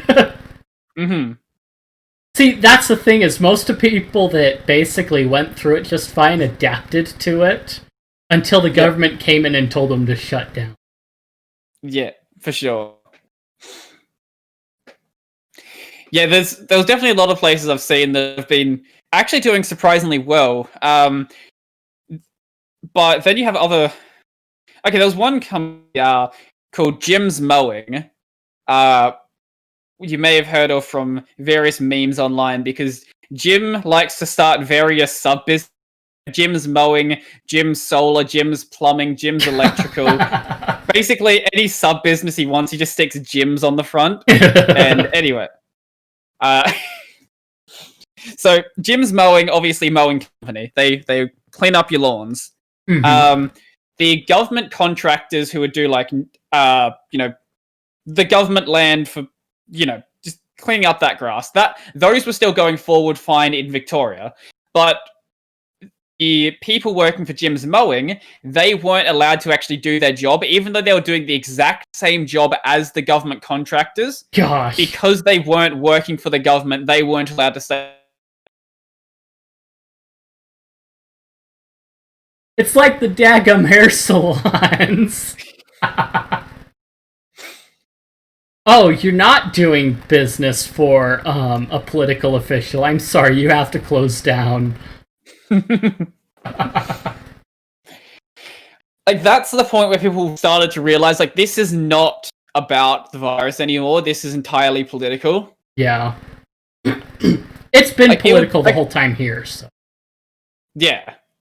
But, like, if it was, okay, you cannot get your lawn mowed right now, that would make sense. But when you start picking and choosing certain types of the exact same business that can and cannot stay open, that's where people realize that you're kind of full of shit at this point. This is just YouTube on a larger scale.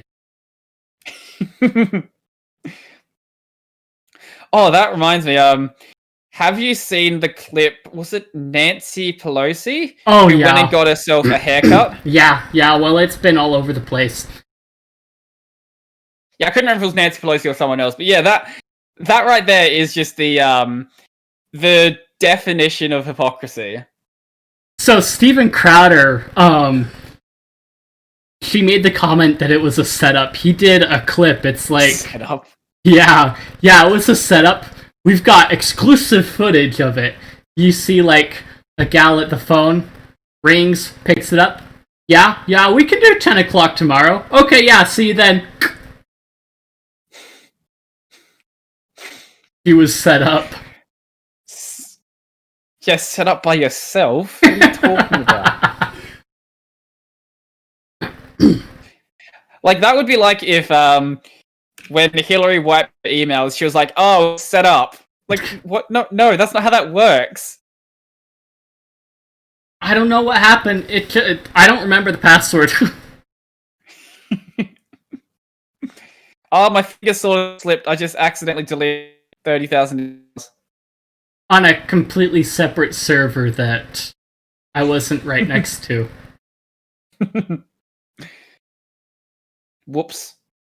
Some of the memes... Accidents happen. Yeah, some of the memes around that were priceless, too. With, like, shooting email servers off into, like, lone stray islands in Gmod. Mm-hmm. Oh, Lord. The fact that anyone could have thought that, yeah, this is a very plausible explanation for what's going on. Yeah.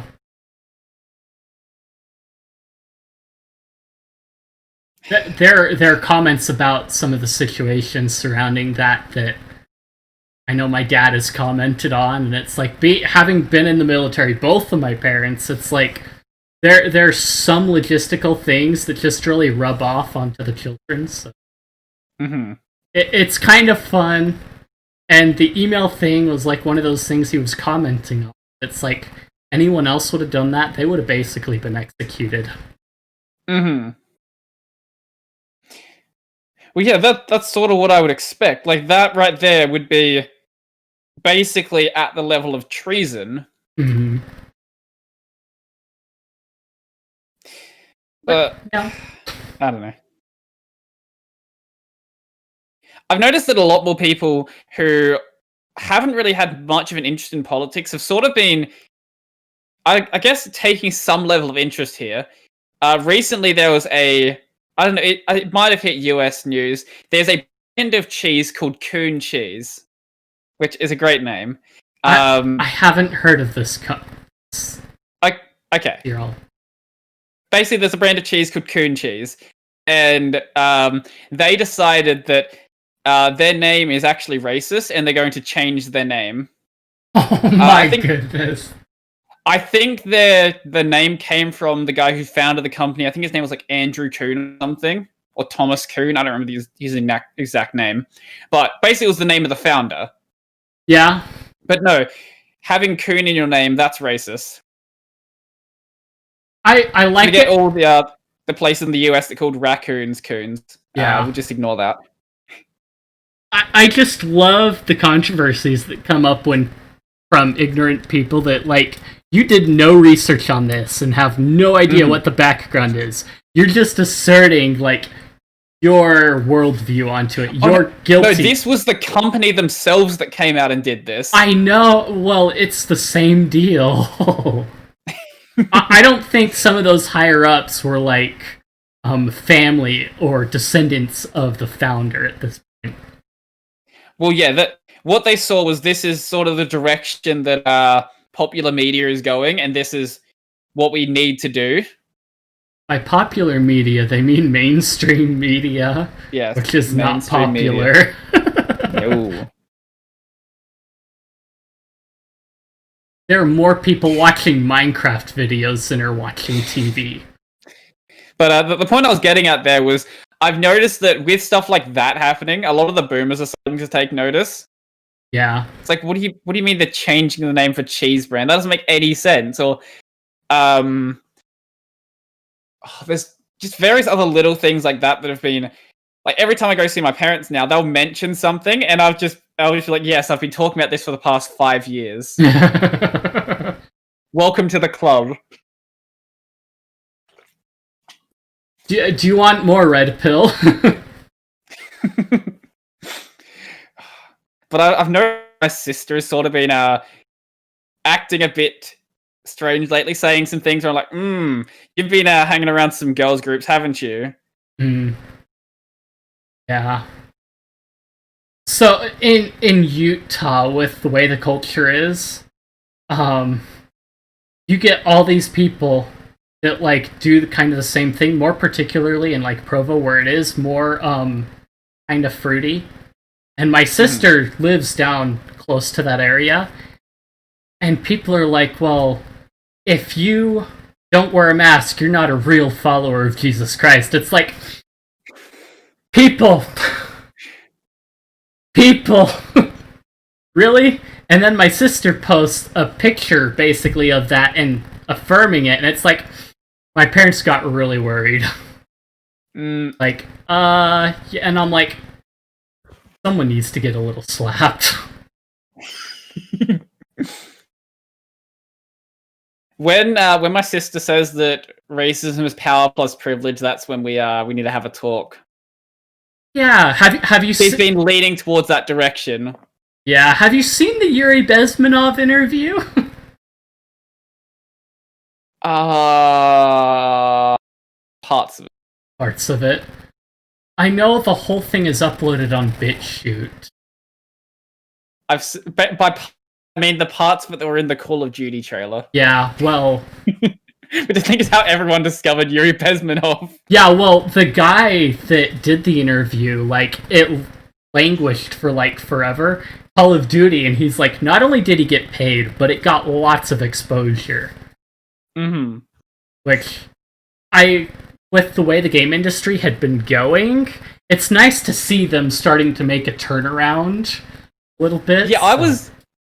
I was so confused when that happened. It's like, okay, when they're talking about, like, there's a hidden agenda in the whatever. I was expecting it to go like, okay, Trump is evil. Yeah. And then it's just like, no, Russian soldiers, Russian sleeper agents. Like, okay, this is the direction we're going. Okay. We're going back to Command and Conquer. Sorry, I was going to say, I was slightly worried they were reviving some of the Russia conspiracy nonsense from, like, 4 years ago. Oh. Yeah, well... But we all know how that really turned out.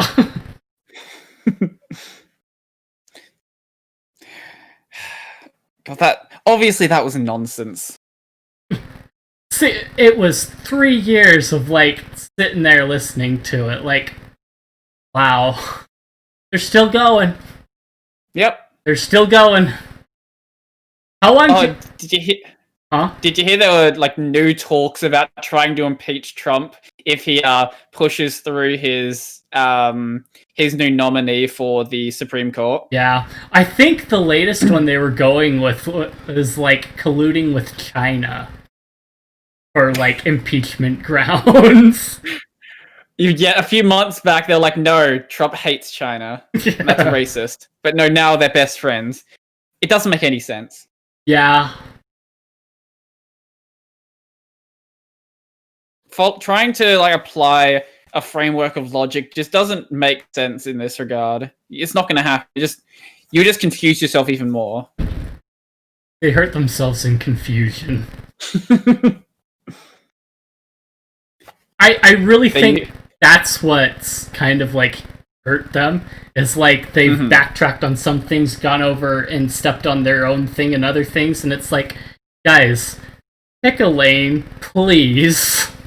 Yeah, you can't just be like, okay, Trump hates China and he's racist because he's locking the borders down to China. Now he loves China and he's actually colluding with China. Like, you can't have both those be true at the same time. But yet it is.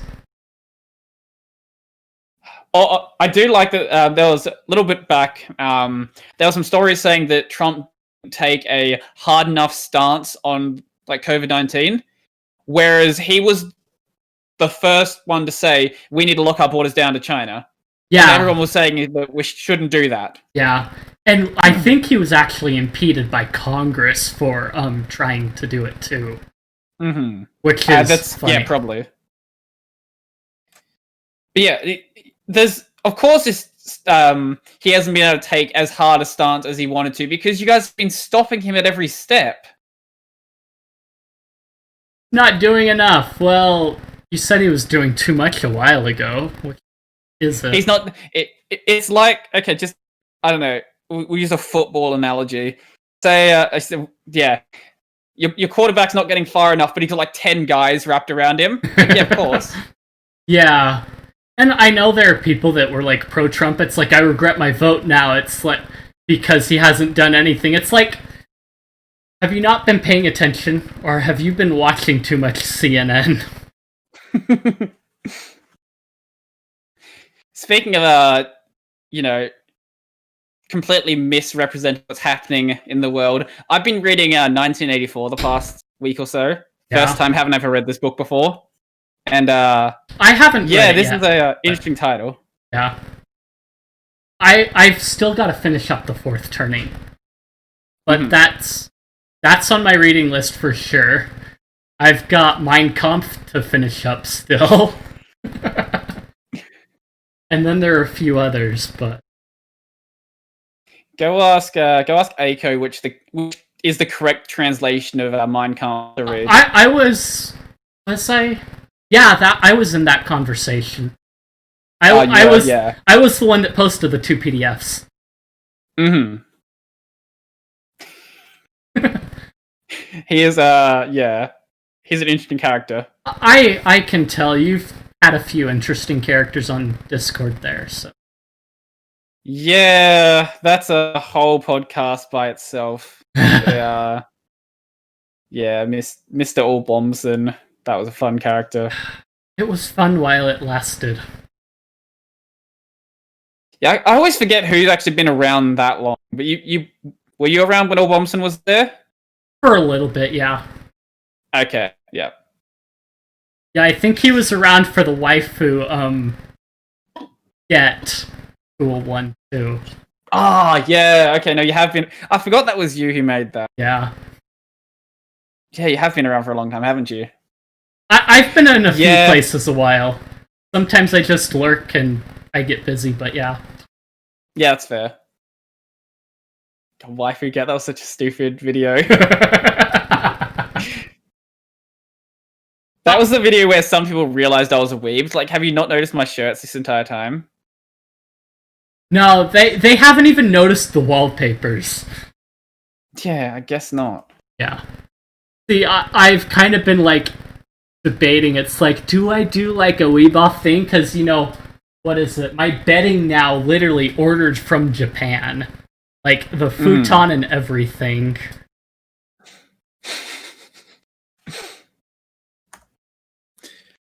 Let's see. What did I call that waifu Get video? I don't remember. I was trying to find how many views that has now, but I can't find it. Probably named it something dumb.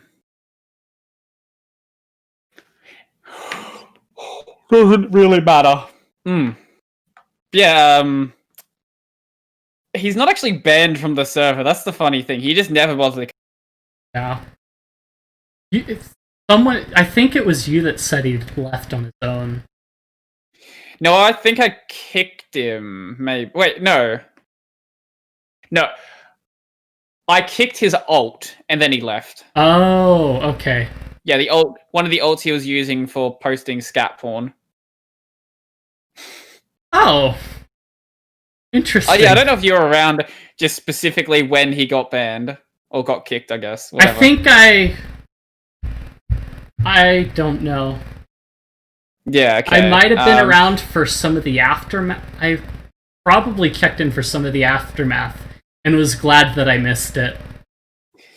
Because someone, I guess, annoyed him about C and saying that C is not like the only language that is good or something. I think I might have done it. And then he decided to raid the server and post a bunch of scat porn.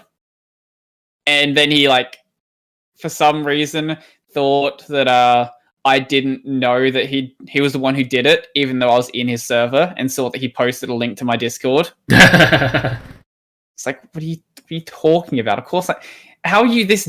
Either you're this dumb, or I don't know. He's an interesting character for sure, but he spoke only in 4chan memes.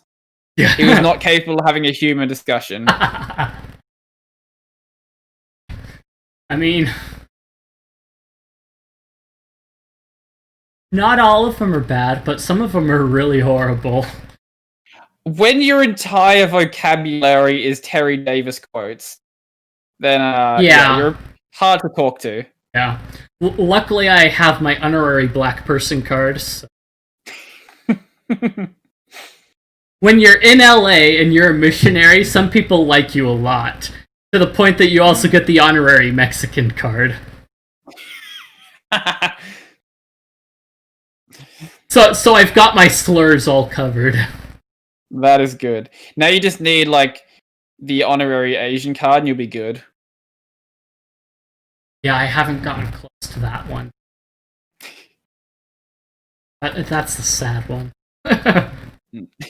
But the Asians really don't care either way, so it doesn't matter.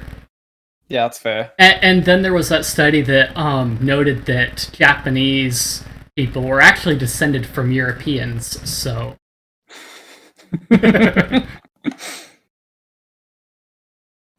Well, I'm not going to say no to letting them join. There were some other people that said that accepted them in, so I guess, yeah.